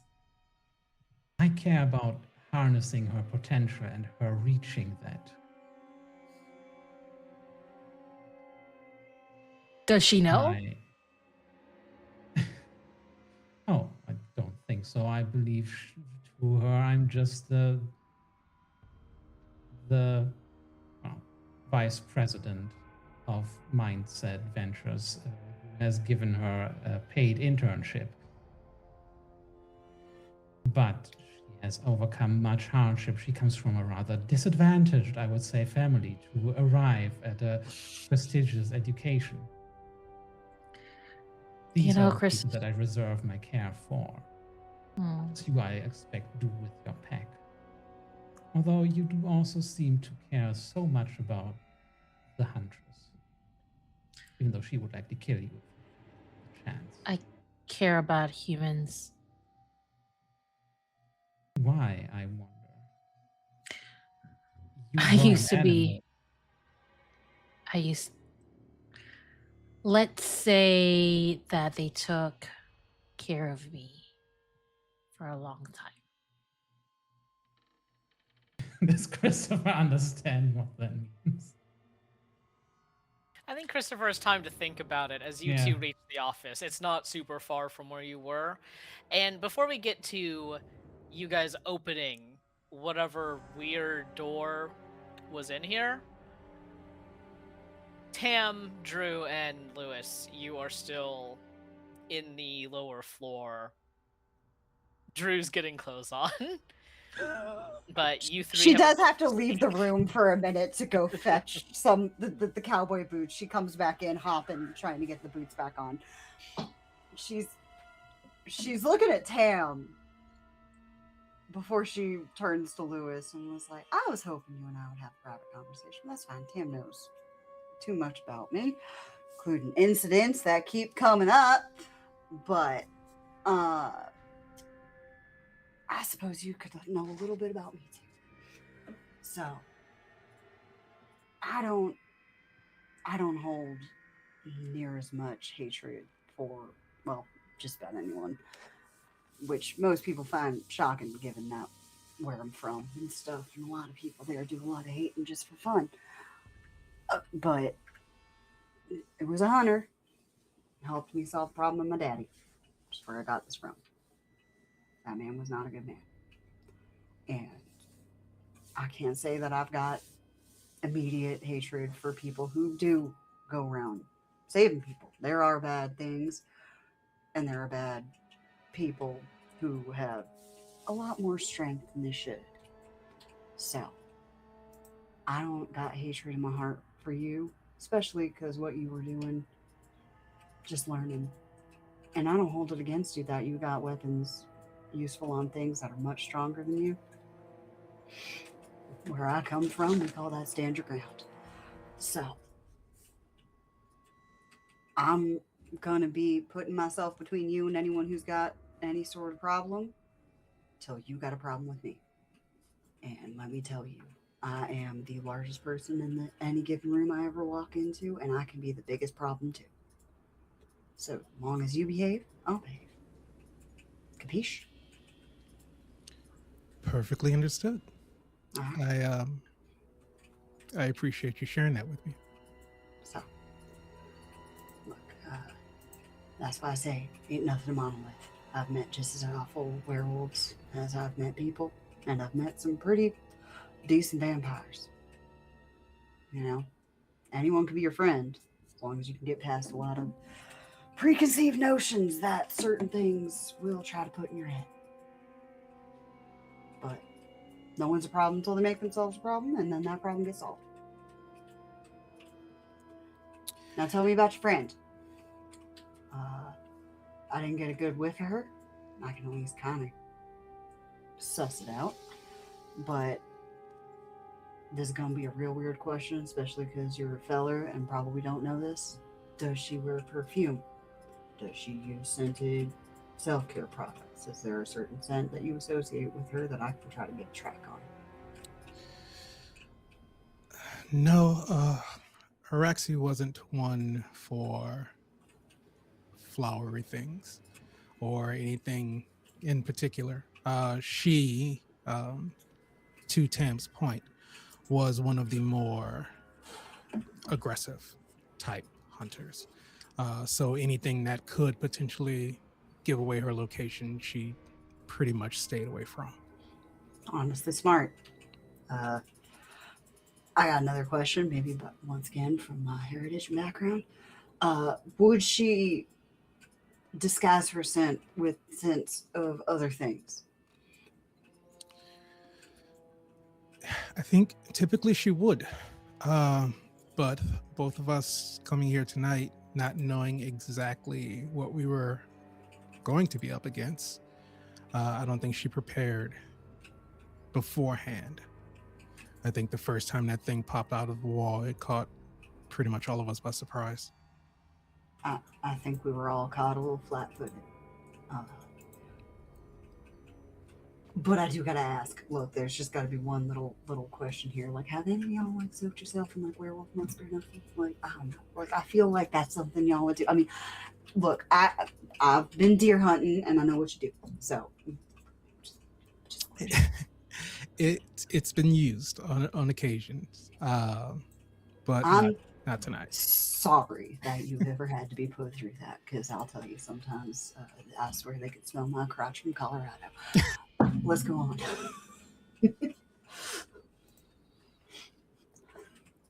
And while Drew is saying this and we're having this conversation, I think Lewis is absent-mindedly walking towards the bar, just trying to see if there's any leftover alcohol that he can just swig out of a bottle. Now, I will say, I'm going to judge you pretty hard. You going after all them alcohols. If you go and take a sip of Tennessee whiskey, because then I will know that you do cover yourself in werewolf piss. Well, as an academic such as myself, one must be prepared for all situations and cannot limit oneself to streamlined means of preparations. Have to be open. I ain't providing nothing for you. I'm sorry. We're friends, but we're not there yet. She's gonna go. Yeah, she's gonna go and report them both 2 drinks that isn't the Jack Daniels under the bar. I assure you that I wouldn't dare to ask. It wouldn't be the first time. And as I see you pouring 2 drinks, I'll kind of tap on the bar for you to pour one more for Tam. Yeah, and Tam if you drink. Yeah, Tam follows over and just kind of sits next to Lewis and is like, I want you to understand, it's not anything personal. There have been a lot of people like you who initially want to learn and seem like they have goodwill and the best intentions. And you've seen firsthand that sometimes your kind uses that to hunt us down. There used to be significantly more garou than there are now. We're more or less an endangered species because of not just hunters, but us being hunted.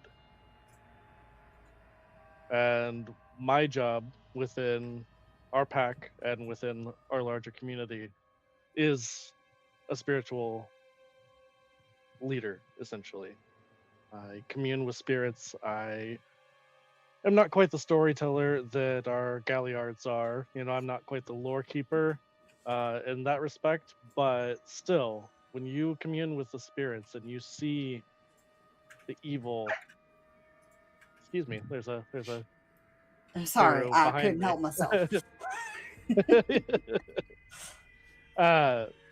When you see the evil that the worm spirits that tend to consort with kindred, and even some of the weaver spirits that humans tend to associate with, the harm that they do to our planet, to Gaia, is just, it's overwhelming sometimes. And I just want you to know this is a relatively guarded secret, so I would appreciate if you keep this out of any kind of writing. This is word of mouth only. And before Drew can react, Tam has like a hand up, like I'm not doing anything. But you see that they pull a very large silver blade out and put it down on the bar and say, "This is a clave. It's a ritual weapon for garou. When we wield silver against each other, It's a fight to the death. And it's a matter of honor. And when I saw silver, instinct kicked in. And I apologize.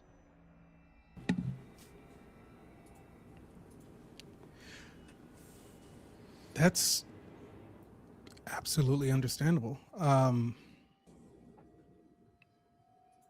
First off, you have my word that none of this will fall upon anyone else's ears. I promise you that. But I do appreciate you allowing me to learn this bit of information about you and your people and your community. And I hold no ill will, no qualms, no bad feelings against you either.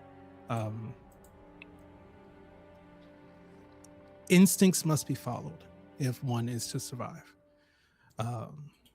And as your people are unnecessarily hunted, it is more than understandable to be on edge in a situation such as that. I am in the minority of hunters. There are not a lot of people who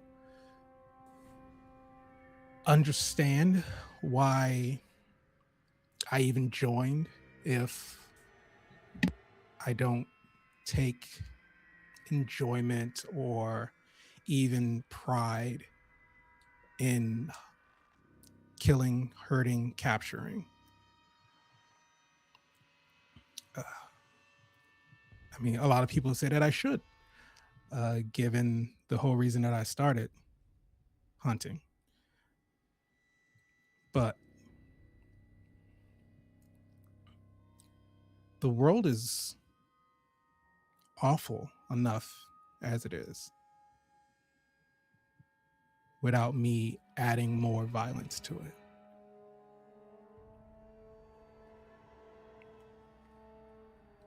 But information such as what you shared with me is why I do what I do, to be able to learn and better respect your culture, your community. The last thing I would ever want to do is to offend any of you in any type of way, everyone included here.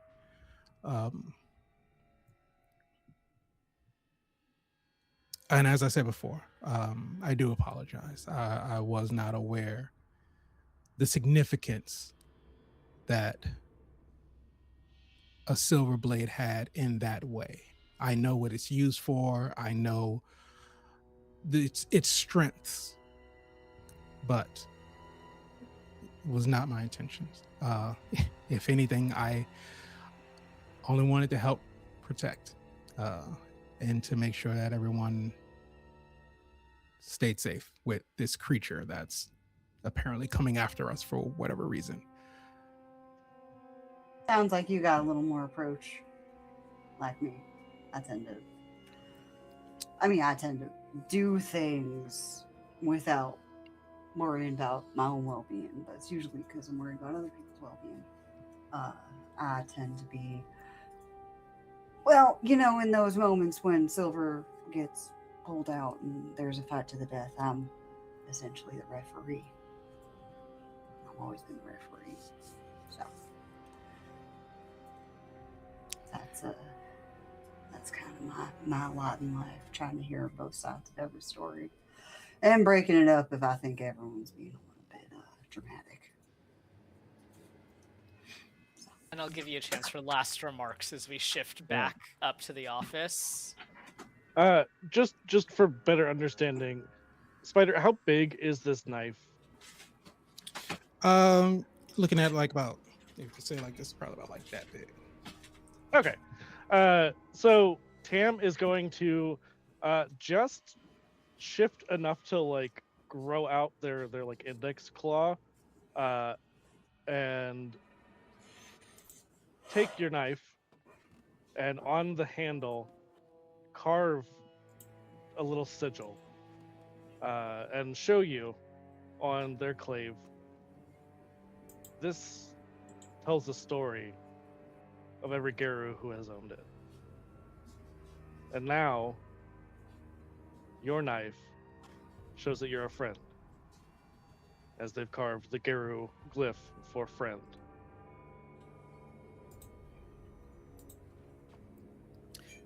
I am beyond honored, and I thank you. Shit, I don't got nothing on her. You with and then she's gonna pull out like pat what's left of her pockets because her pants are still in ribbons, and pull out a small little metal horseshoe. But if you look close enough, it's actually a little carabiner. And she goes, "Here, just knowing we're friends. I got nothing. I'm sorry." Drew, maybe you could just honor us with another shot.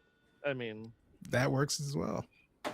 Here's the thing: Tam and I can go blow for blow with shots and not feel The nothing. camera starts shifting up as Drew's like, and this one time we had like 18 shots each, and it was great. Hibbing was keeping track, and we shift up, and we see as Christopher has inserted the king piece into. Just before he does that, Okay.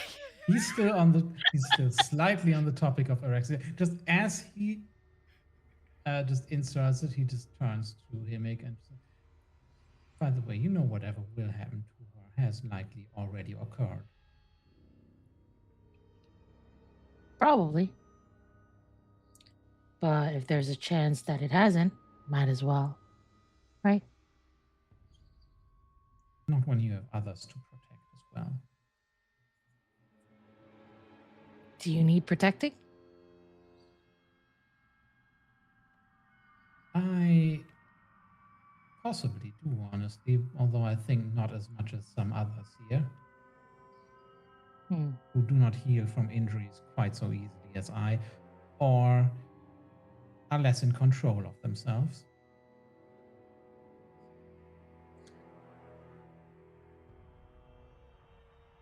Lewis said that he can handle himself, and I'm going to have to trust him.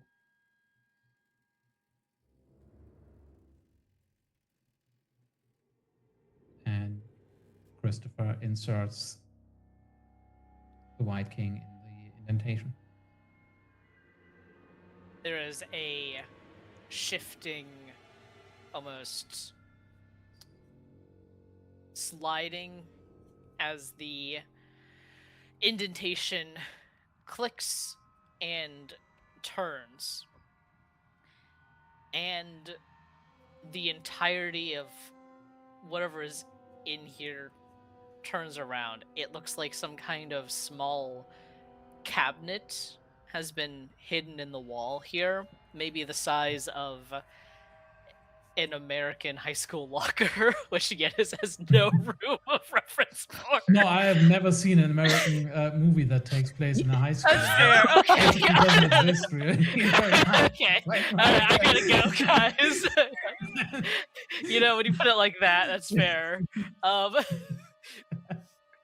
That's so funny, though. We've seen all of the Americans. Don't worry about it. Yeah. I was thinking Americans will measure anything in any form of measurement except for inches, and I'm like, yeah, I could go. Yeah. But instead of being rectangular, it's circular. It's a cylinder. And as it turns, you are hit with the smell of rot. And not just wood and stone and dirt and debris, but blood. As you see a collection of artifacts, we'll say. You see locks of hair, all different colors.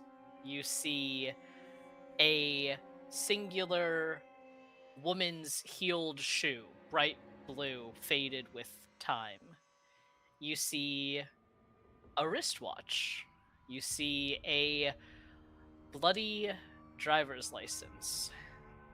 Number of newspaper clippings. You see a pair of dirty woman's underwear.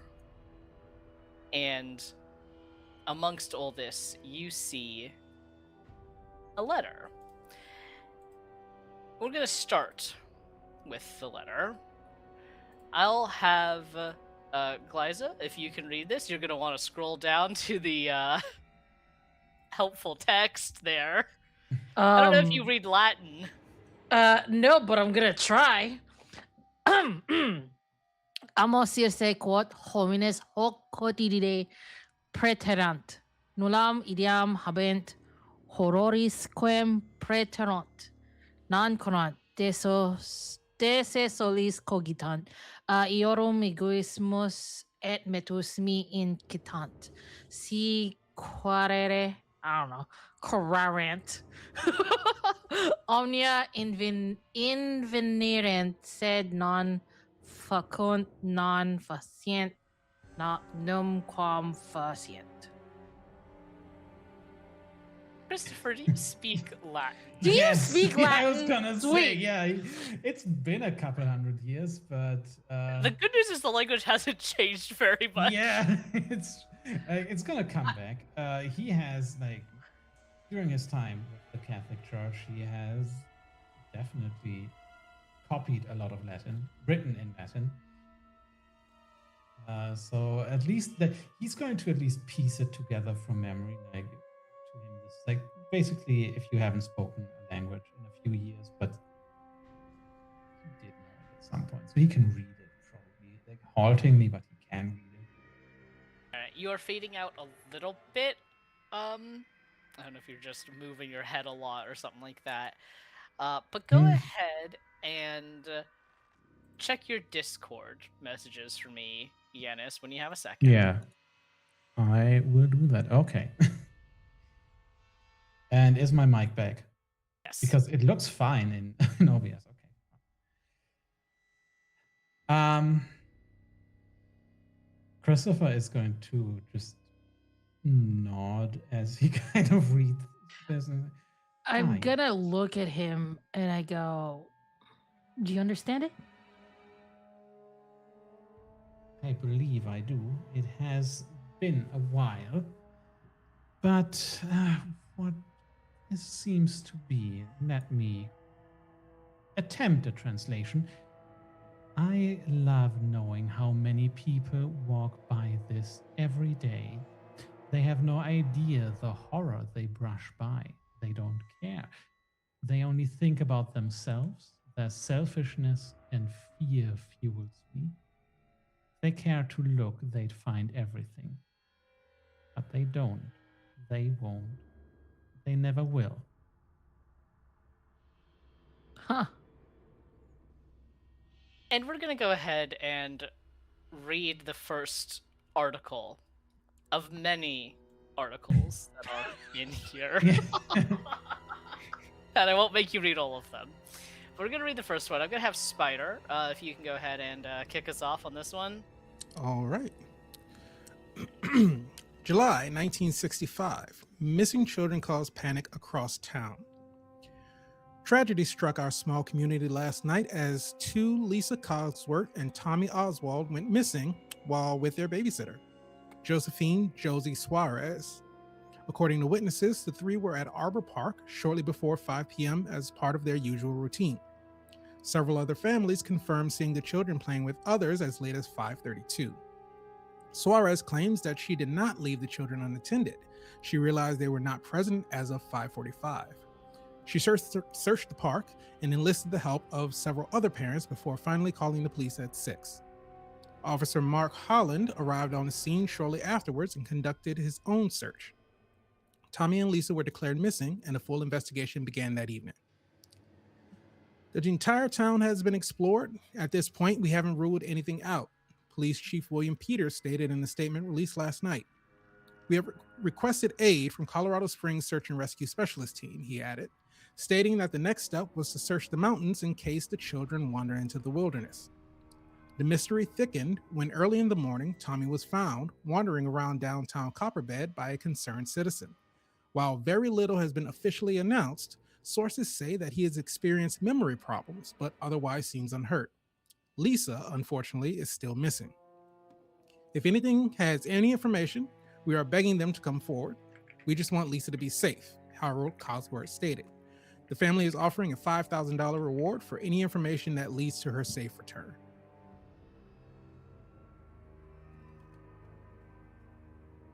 As you read that article, I assume both of you are kind of reading it together in some manner, one of you holding it, the other looking over shoulders. Christopher is quickly kind of figuring out like how much 5,000 would be adjusted for inflation. 5,000 back in the 60s? Yeah. The next article, Rain, if you could read that for us. Yeah, January 1967. Lisa Cogsworth officially declared deceased. Over a year after her disappearance, police have officially declared the missing girl deceased. The decision has been met with many emotions, frustration and anger, as well as despair. Copperbed has never had a child under 14 disappear, and many feel the police did not do enough in the initial 24 hours of her disappearance. With a few leads and the reappearance of Tommy Oswald, who went missing at the same time as Lisa, some have held out hope that one day Lisa will appear on Copperbed. With the investigation officially closed, however, she would need to come home without any help. Police have not entirely ruled out the possibility of kidnapping. While babysitter Josie Suarez was removed as a suspect early into the investigation, the case continues to puzzle locals and professionals alike. Harold Cogsworth has declined to comment, but his good friend and business partner Jonathan Oswald has requested that everyone respect the family during this time. I cannot imagine what my friend is experiencing. We appreciate the community's support and request privacy as they mourn their angel. Lisa's Corner, a library and study space in Burnished Sky, was opened last year. The resort denied accusations that they were capitalizing on the girl's disappearance. The room has been used for community events and events at their resort. Lisa's former teacher, Miss Ava, and other community members are organizing a vigil for her later this week.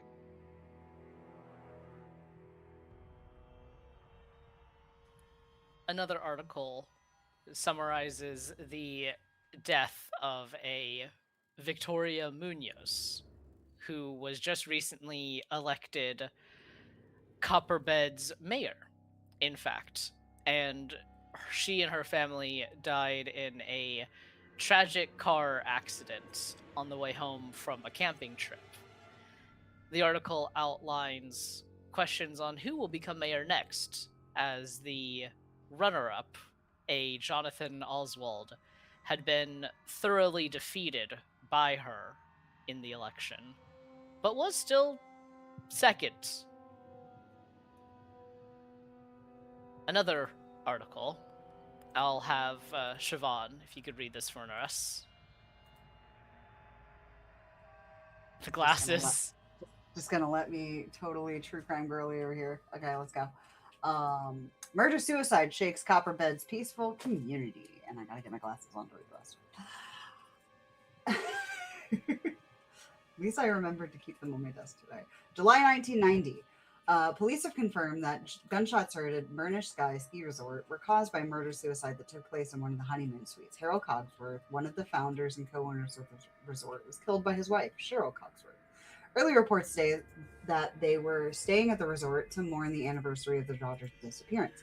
Friends state that Harold and Cheryl did not seem to be under any kind of stress or tension, with the couple happily married despite their loss. They were not under any financial pressure. All reports indicate that Burnished Sky Ski Resort was just finished one of its best fiscal years in almost 30 years of operation.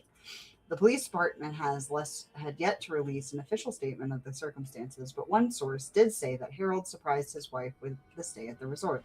Whether that has anything to do with her sudden snap, only time will tell. As of this publication, Burnished Sky is still in operation. However, the upper floor has been declared a police scene for the time being.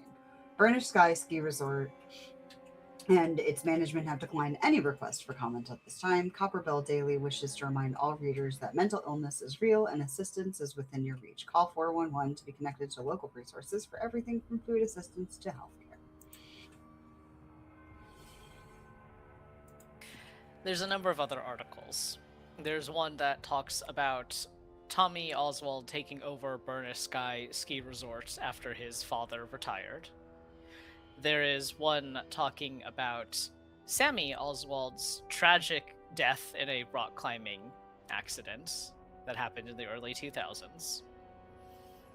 There is one that says that talks about Ada Oswald's husband, Oscar, who was killed in a violent altercation with a mugger, also in the kind of early to mid 2000s. There's a fluff piece that talks about Burnished Sky ski resorts coming into the new era with extensive renovations completed just before the 2010s era, under the visionary ideas of the architect Caroline Vandenbrink, which almost immediately after you read that fluff piece, you see that there is a missing persons flyer there, which we don't need to read the entirety of, but is for one Caroline Vandenbrink. The last article in there, if I can have Glaiza, you read that for us.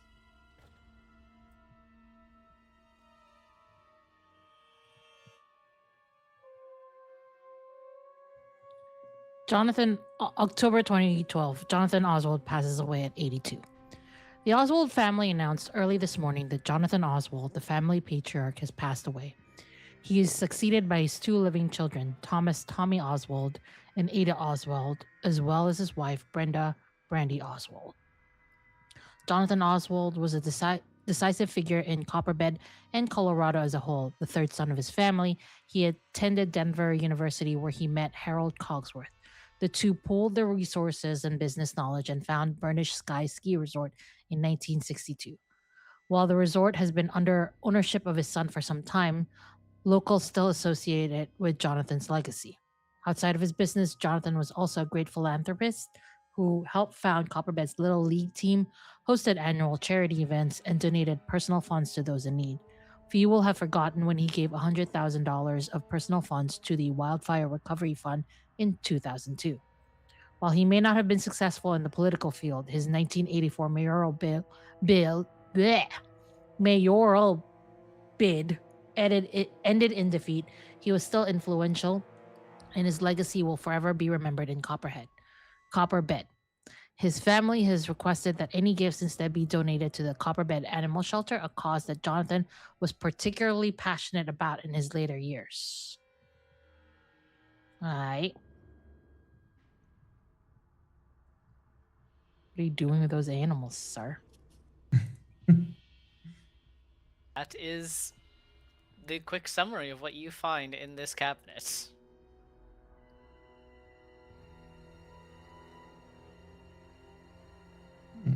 Oh, just to be extremely abundantly clear, the wristwatch is a more feminine model, I assume, and the hair is like longer. Yeah.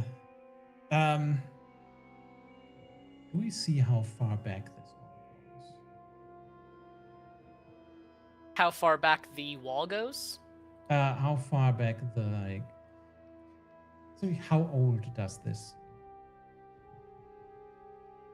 I would say that it looks like it lines up with when the renovations happened, which would have been the 2000s. Nope. I have a lot of things written down. It would have been in 94. A little bit after 94, actually, because they would have had to...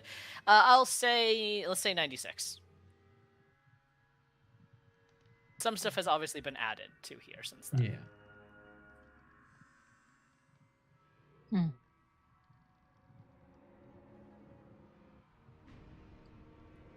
Do you have a lot of experience with this kind of things? Oh, you have no idea the kind of people I've done business with. Janis, I can't hear you. I'm so sorry. Wait, why can't you? You're just going in and out. I'm showing up on OBS now. I don't know. I don't know what to tell you. See, that's Noise- great. Video That can Ninja's clearly- noise gate is can't cutting you off, or I'm Yeah, not something's sure. Yeah, happening. It's cutting you off. all And right. I'm Well.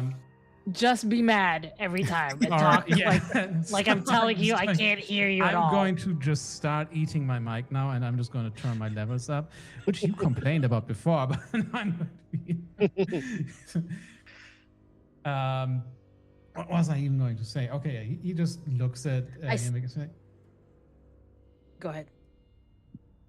he just looks at him again. And says, you have no idea the kind of people I have done business with.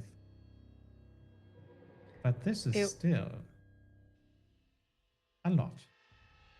It wasn't an accusation. It was more of a question. If you would know, though, I mean,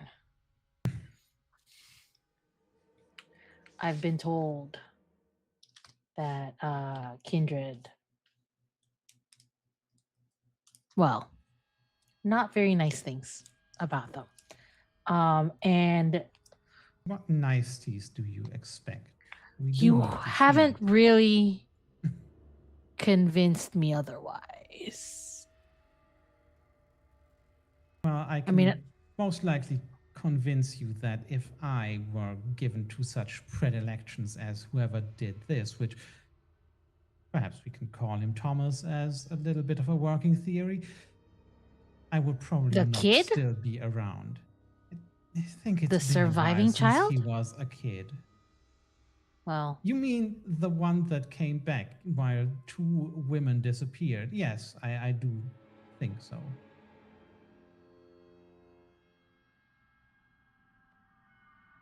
You haven't been a human for long, but you do realize I thought the only these one who little disappeared was keepsakes, Lisa. didn't the they both disappeared according to the Yeah. newspaper, Tommy and Yeah. Lisa, and then Tommy was the only one that came. no, back. but also Then there was the Um, missing persons poster for Caroline. what was with the babysitter? Oh no, while with there. Okay, yeah, no, the babysitter didn't disappear. Okay. Yeah, point still stands really as far as Christopher is concerned. Just I mean, who do you think did this? Somebody must have had the resources to build all this. honestly, I think it's the dad that died. But Yet, we found a ritual site that almost certainly comes from the time of the closure, when he was already dead.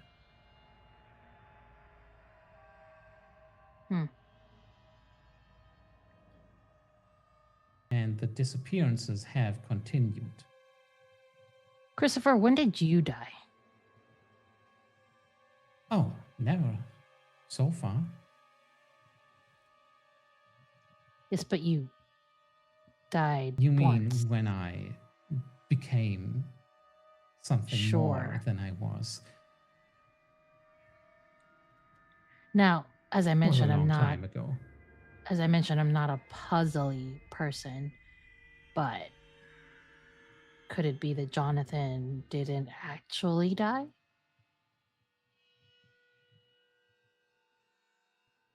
Or maybe he Perhaps, but it became is something so- else. See, it is so very hard to hide something like this. Have you been to many funerals in your 3 years? No, I have not. Right. That is, I must tell you, a constant annoyance when we embrace new fledglings into the life and need to spin up a cover for how they disappeared. You have no idea what kind of ashes we've delivered to families before just to make it seem like somebody had unfortunately perished somewhere. Hmm. No, I believe the news No. would reach much different if Jonathan had not actually died. Hmm. Or And perhaps the he three paid them off. downstairs, are you Yeah. gonna come upstairs to Yeah, see I what's was going gonna, on? I was gonna ask, would it be because I mean, after our conversation, I just kind of assumed we were rejoining the others. I was gonna ask if it would be reasonable to assume we could have reconnected and overheard any part of this conversation. You hear them talking deeply about like ashes and burial, and you see that the wall, what was once a wall behind them, is now this curio cabinet of horror. And Tam, you suddenly understand why your companion did not want to come into this room whatsoever. But the three of you are now up here and can look at the items yourselves as well. So looking over everything, I think Tam's just like, why couldn't it be Lisa? No one knows what happened to her. You think a woman That's a would whole do body this? that's disappeared. That's a whole body that's disappeared. I support women wrongs. Absolutely, a I'm- woman could have done this. I Well, mean, there are plenty of women serial killers. I'm not saying it is. I'm like I said, we're not. Right. I'm right. not the puzzly type. I'm just I'm- saying, she could have done well, it. here's the poop. Here, the photos we have seen of Lisa. Could we suss out kind of right about where her hair color would be? Yeah, she would have been brunette, dark hair. Drew's gonna go over to look at the locks of hair. What's our color coverage in there? Oh, you have every single color under the sun, including some unnatural shades. Some purple Sheesh. colors. Blue, Jesus. yeah, red, yeah. She's looking People through from them. Portland. Are they Um, ordered? Like, Yeah. do for example the unnatural colors seem to appear later? Yeah. They are not ordered, but if you want to roll me wits investigation to try to tell how old some of the hair is in comparison, you can. Sure, why not? Carrot. No, we're not gonna do it. I'm not.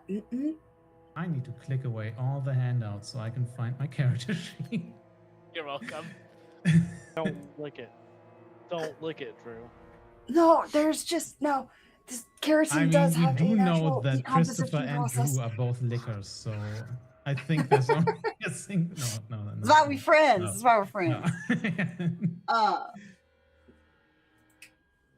No, but you literally can like date how old a hair is because of there's certain decomposition, deconstruction more because it doesn't decompose. But I'm trying so hard, y'all. Do you think Drew would know that? How is No. Christopher locking into this? This is Louis I'm might. slightly alarmed because Christopher has just rolled straight successes on this. Just every single roll. There is a success. No gay successes. No gay. No successes. gay success, only straight. No, that's my job. Lewis might, if Lewis wants to give this a shot, because this does feel like something. Yeah, and what was that? I think I said wits investigation.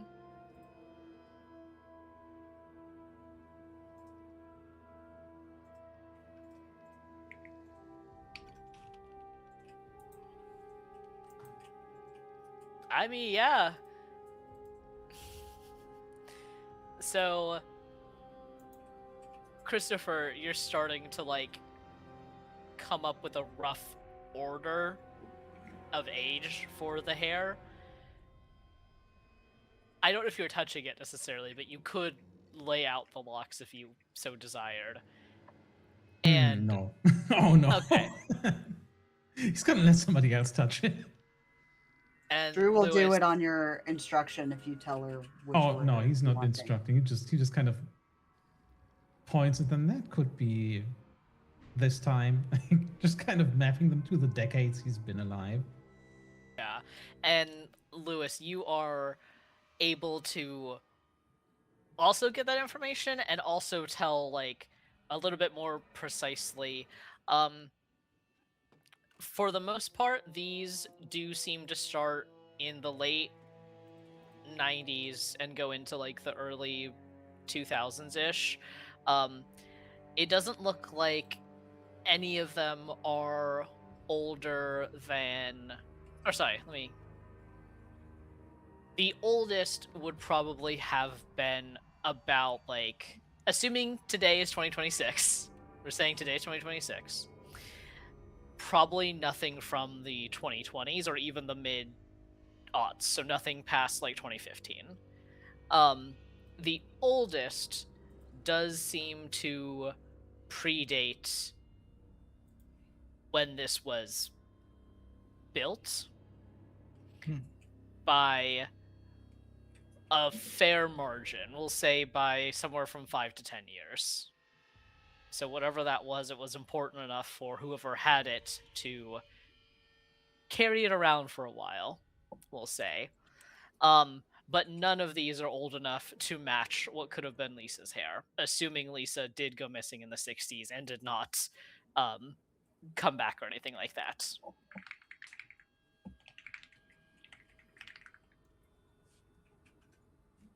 I'm I saying it's a little sus. couldn't help but overhear y'all talking about maybe someone being turned into something else.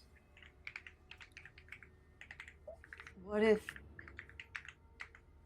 that thing coming out the walls was that someone? That weren't something summoned, it was something made. I don't know much about magic, but I don't know. I know it can do a lot of weird shit.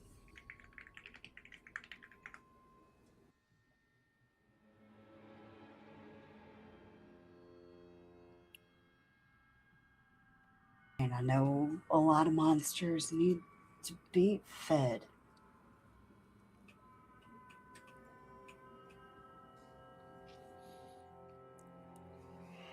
But to have keepsakes,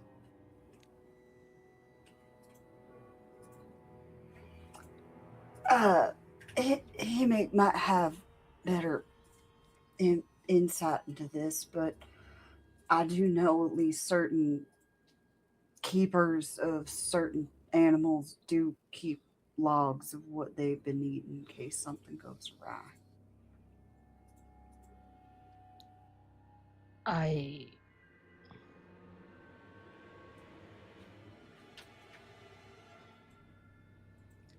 don't think this is a tagging situation. I mean, it's not unusual in like magical ritual type situations to have something from someone you're targeting. Mm-hmm. A piece of clothing, a piece I of think hair. this is more of a trophy. Maybe. I don't think they needed this for any ritual. I think this is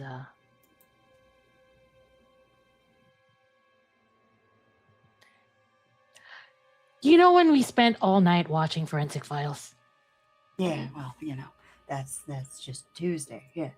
Yeah. Which time? Just it just seems very much like a very serial killer-y thing to do, especially after. And then I point to the bloody letter in Latin, which I don't know. I don't think they were around to hear Christopher translate it. So here's a question. If I'm handed the bloody letter, and I'm going to ask a really stupid question. I have linguistics, but it's in Spanish. How much of this can I get from reading Latin?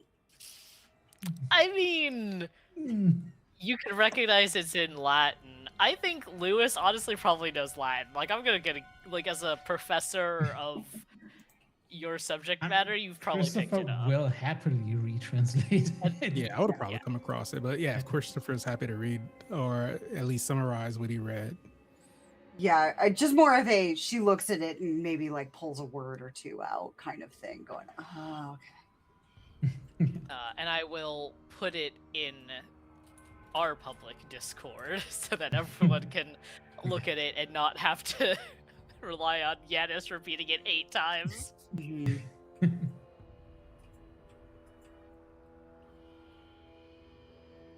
Christopher is just going to just look at everything. I don't believe the rationale behind any of this matters. I mean, The it's always obvious good to find targeting motive. of women or feminine people makes it rather obvious to me, but more importantly, the question is who did it? I would assume Thomas. I But- believe the correct phrasing is "who done it." Well, for sure weren't Colonel Mustard in the library with a candlestick. Right. Well, by the way, you also all see Christopher's eyes turn entirely black again as he just kind of scans the remains there, just to see if there's any kind of ghostly presence. Doesn't expect at this point, but it's a Much free like power. before, you don't see like an active spirit, but you do get the sense that this used to be haunted, which is almost more weird in some ways. So, I know most folks think my ideas aren't sound,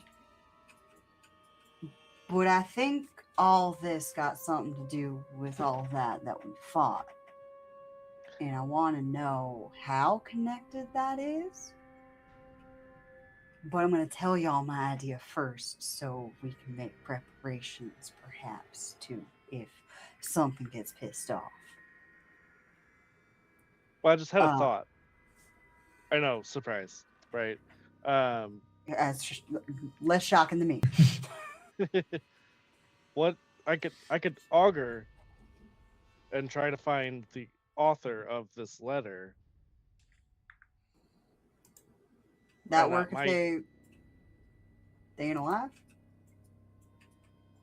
I mean, potentially. Because my thought was I'd start destroying this stuff.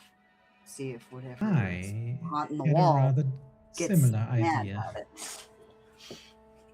I just want y'all to be like, prepped. So if it does come like running out through the walls.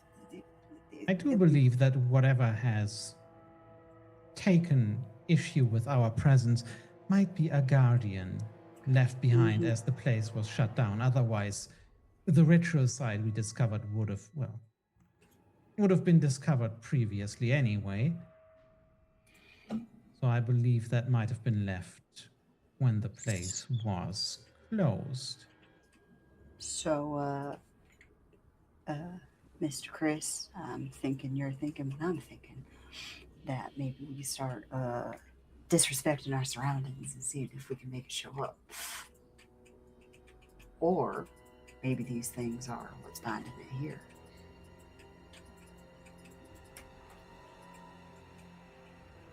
Well, I would say we might as well start burning some hair. You That might say also those kill us all. words. Yeah. Before you even say the but, there is a Zippo and a hair on a desk. Just Zippo dropped on the desk. Are any of the other 3 individuals watching this saying anything or stopping them or reacting? Christopher is like trying to get it like a but that could actually doom us all in, but I think that's gonna come too late. just walking away from the burnt hair smell that's about to offend my nostrils. I am having a thought, and this can be an above table question, or this could be linking clues together. Looking at the trophy room note and comparing the handwriting to the office sticky notes from Kim, I don't know if that was just a font choice when creating Oh. documents, or if that's I'm gonna we're gonna above table. We're gonna X that one out. Okay. God's gonna come from above and say that I only had so many font choices. That looks Understood. like handwriting. They were taught at the same school, the same cursive. Got it. Yeah. Okay. Yeah, I so saw that. I was smarter like, than me. wait a minute. No, that's so much smarter than me. Honestly, yeah. It was Kim all along. Lewis was present at those forensic file nights, but we didn't know it. That's so fucking smart. I wish I came up with that. Like, we're gonna add a note for the next time I do this or something. Just like.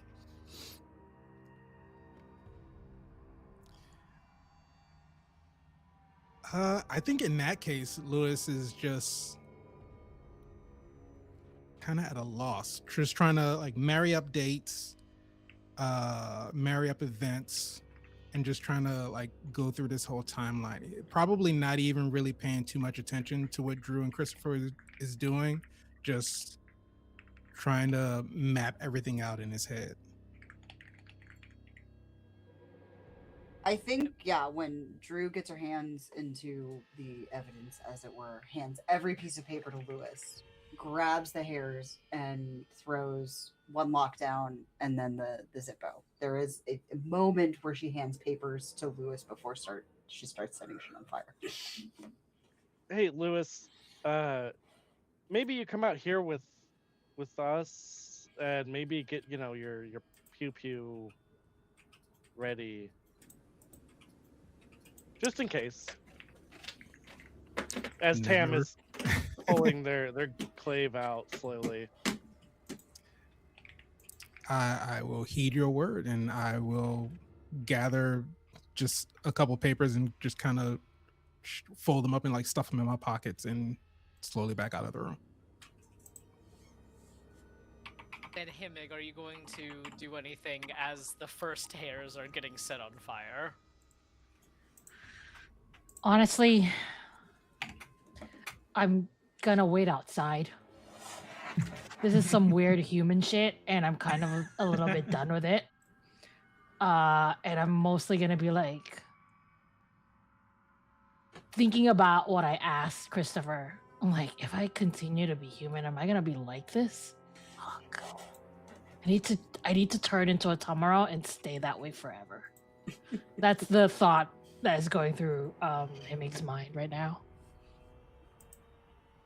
And for the sake of expediency, I will say that whatever you wish to burn from this cabinet, you burn. And nothing seems to happen.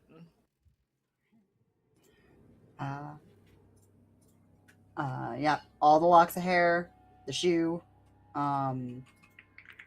just trying to find kind of perhaps like a anchor that could at least upset something. So she burns a lot of it. So she smells like the worst type of barbecue by the time she comes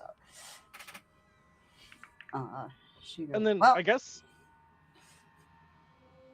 Lewis would probably have the note then, because you got handed all the paper, right? mm-hmm. Can I see that real quick? Sure. And Elliot, I would like to attempt to augur and see like what I get. If I can get like a last location of the writer, or like any kind of anything from this. You do not get any sense for the location of the author, but sorry, I've asked this before. Can you remind me what augur exactly states that you could pick up? It's just visual. So like if I were to augur into like the next room, then I could like see something in that room. With this, I mean, I realize it's a kind of vague.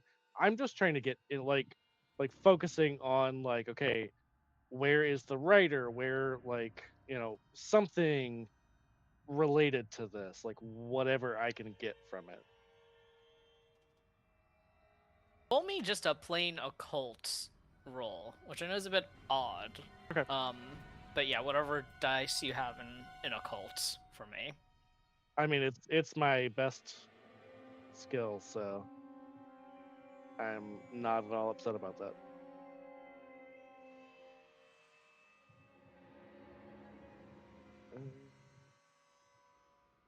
Well, I'm just gonna roll it as regular dice because it Yeah, wants me to roll yeah. other stuff with it. Well, that's only one success. Yeah, you're It is not a able to 10. pick up anything though. It's got bad vibes, but you can't really work off of that. And okay, so we've found a new key recently. Mm. Has anyone tried the door to the second floor? Right, I always forgot to ask if there's a number or anything on it.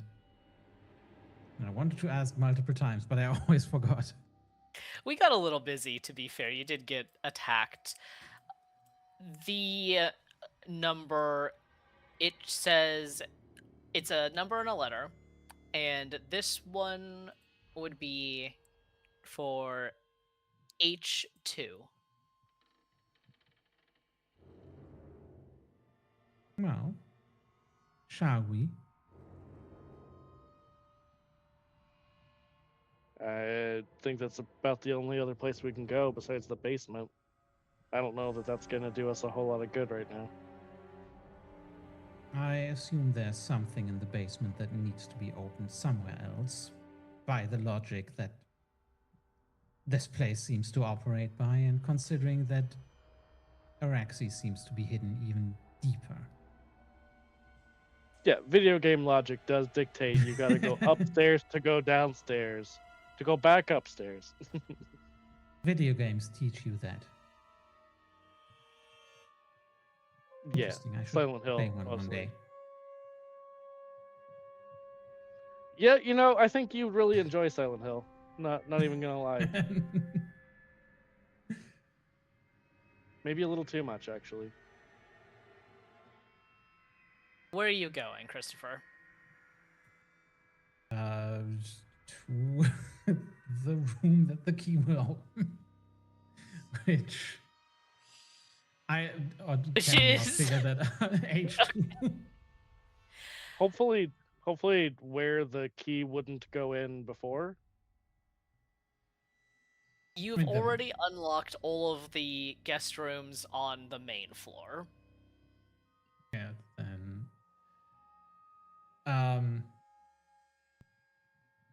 I mean, second floor then, or I mean, yeah, Going upstairs then. yeah. Okay. This sounds a bit strange. Can I get a marching order? I think Tam would probably be one of the first, if not the first. Christopher would be close to Lewis. And he doesn't want to be first or last. Drew's right behind Tam if we're back gathered together. Let them have. Yeah, I don't think their we would point. go upstairs. I mean, Tam with a kindred by themselves. You're going up, all five of you, yeah. Yeah. So, it sounds like Tam is in the lead, though. Mm-hmm. Okay. It's been nice I knowing always you. hate that question. I always hate that question. I know.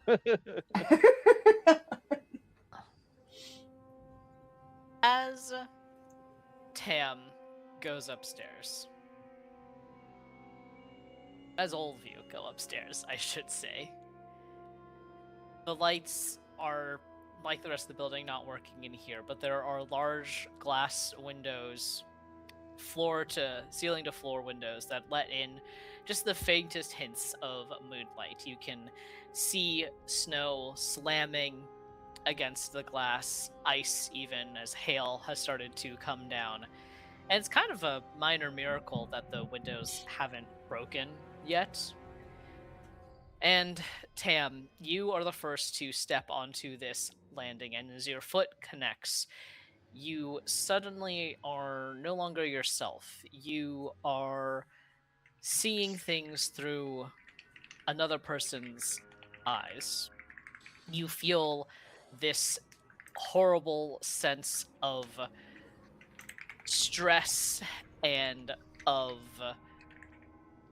panic almost. You are vaguely reminded of a creature being cornered almost. That is what you feel, like your heart beating out of your chest, sweat kind of dripping down your face, down your arms as you stumble forward across the carpeted ground. You look up, your vision kind of hazy. You see a door at the far end of this hall. It's your office door. You just need to get in there, and then it'll be fine. You know what you need is in there. And you'll be able to finally get rid of the headaches that have been plaguing you. You can hear behind you 2 sets of footsteps and a woman's voice saying, "Hurry! This is our chance!" And as you stumble and hit the carpet, in your body, in the present day, you are jettisoned back into yourself, also hitting the floor, hitting the carpet. You're back to yourself. And that's where we're going to end for today. Hooray. Okay. I love it. I love Perfect. it. Thank you, everyone who's been watching. I hope that you've been having as much fun as I have, as these intrepid individuals are uncovering every minute a new piece of the puzzle. My name is still Elliot. You can find me everywhere online, mostly on Blue Sky and Twitch at Cursebreaker Elliot, where I'm doing all sorts of things. I stream video games and play TTRPGs and write and do video editing and all that fun stuff. And somehow Janis still invites me back every time. I haven't convinced him yet that that's a terrible idea. We'll find out. Maybe I'll break roll 20 next time and really just, get myself kicked off. Anyway, Very conveniently, Roll20 is shit to begin with, so... true. We're never getting sponsored by them. It's fine. Glaiza, can you tell us who are you? Where can we find you? And then popcorn it to someone else. For sure. I can definitely do that. Hey, my name is Glaiza. Shanya are my pronouns. It applies to all the genders and is very Filipino. What more can I ask for? I do a lot of things on the internet, some of which have won awards, especially in the TTRPG space. I run games, make games, and I play in a lot of games. I am 1/5 of the Find Out Productions crew. Janis, you met him, and Shiv is another one. But I'll let them talk about the stuff that they're doing. All of my links, though, you can find by going to my website, classicaladventures 4.1, or go to connect.classicalglaiza.com if you want to do the whole mailing list thing. I promise not to spam. In the 3 years since I've had this mailing list, I've only sent 2 emails. So I should probably send a third for the 3rd year. Warning, if you find a Classical Glaiza on the internet, guess what? You found me. If you can't find me, I don't know. Really, try harder. Just learn how to spell Classical Glaiza. Passing it on to somebody who can spell spider. That's yet to be determined because I haven't had to type anything yet. But hi, everyone. I am Spider. I use he, him pronouns. You can find me online in a bunch of different places, but mostly on social media at TJ Spider, whether that's on Twitch, Blue Sky, or Instagram. You can also find my other socials on my linktree, linktr.ee/TJ Spider, where you can also find a link to my podcast, All Things Super, where each episode, myself and my brother, we take super-powered content, whether it's movies, TV shows, even trailers. We watch them, react to them, break them down, review them, and we ask the question, is it super? So if you like that, you can find us on YouTube. You can find us anywhere you get audio podcasts. Give us a listen, give us a follow, a subscribe, a like, a comment, just to say, hey, it's cool. and a thumbs up, and it'll be great. You can find me playing games here on Fine Out Productions on Mondays at 3 p.m. Eastern, where I am playing Aaron Alexander and our Mutants of the Night. It's a Blades in the Dark campaign. And also, Fantastic Realms is done.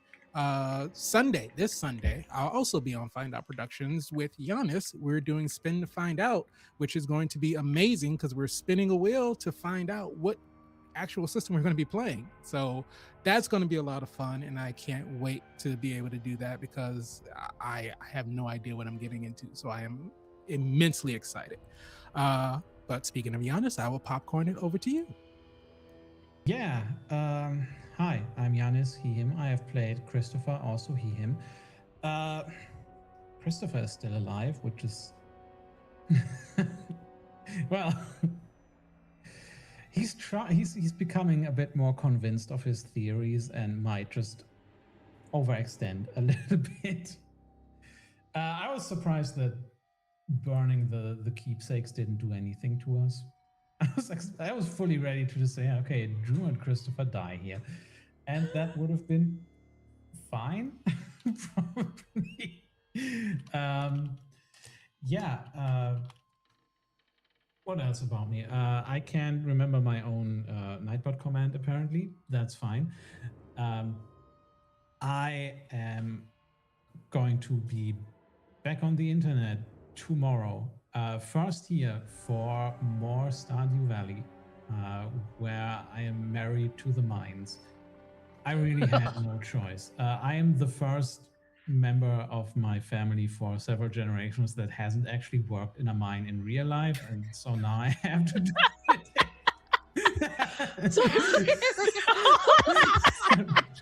Just keep going. Now I have to do it in video games. My father, my uncle, my grandfather, they all worked in mines. Anyway, I will also be on the Tipsy Tiger tomorrow, where I will be GMing session 2 of a 4-session campaign of Household. Ended the last session getting one of the players arrested. So, player characters. We're gonna see how they get out of that. And yeah. What else? Spin to Find Out this Sunday. We're going to, as Spider already said, just for 8, I think we settled on different games, all one-page RPGs from the recently finished one-page RPG Jam. On a Wheel of Fortune, spin the wheel, and then we're gonna see what we have or we get to play. And yeah, that is going to be my very busy weekend. Yeah, I was so busy with things, but I think Rain hasn't said anything yet. Yep, that is correct. Good. Yeah. Popcorning over to you. Yeah, I'm Rain. I do stuff on the internet sometimes when I'm not in the middle of college stuff, because grad school is a soul sucker. So yeah, I don't know. I feel weird promoting my stuff right now because I don't do a whole lot. This is kind of my big thing at the moment because I am constantly doing therapy. Yay. I'm honestly surprised that Tam survived this session. I thought for sure that Tam and Drew were going out in a blaze of stupidity, but here we are. The power of friendship. Yeah, and Shiv, I think you are the only one who hasn't gone, if I'm not mistaken. I was gonna say, if I get forgotten at the end of session 2, I'm going to have to talk about this with my therapist. We've been working on my abandonment issues. I am Shiv or Siobhan. I use she, they pronouns. Today I played Drew, who uses she, her pronouns and has 1 solitary brain cell, and it did hit a corner today, and I'm really proud of her. I can be found on the internet at Dr. Rebels PhD. I mostly update my blue sky with whatever hyperfixations have my brain right now, which had Atelier and Jimothy. I will be back here on Friday for here with Snowed In. I have a relatively light schedule for now, but I am in the beginnings of getting together my next version of Parallel Play, which the first version featured Glaiza's wonderful missing month that I got to cry on camera because I wrote myself a sad story, which I'm incapable of doing. And I will probably be in Find Out Farm tomorrow. I'm still trying to figure out timing with other things going on in my life, and you can hear me defend Elliot to the end of my days. Once again, a hill I will stand on and die with glory. So He's a pretty legit dude. Like, I don't know what they hate about. I don't know why everyone hates him. He has nice hair and likes books. Right? Come on. Maybe I'm alone over here in my romantasy bullshit, but like, whatever. I don't care. I will defend you, Elliot, and throw lobsters at you for the rest of my life. I don't even know what character he is. Like, it was just funny. So I just piled on with everybody never else. seen this ad before. My favorite thing of last week's episode was Janis going, "Oh, you put shampoo on for me?" And I just like, that is the best. Look, Anything okay. that make Janis go, "Oh, you put shampoo on for me?" I'm all about. Look, okay, the bar is in hell, and that man definitely uses conditioner. So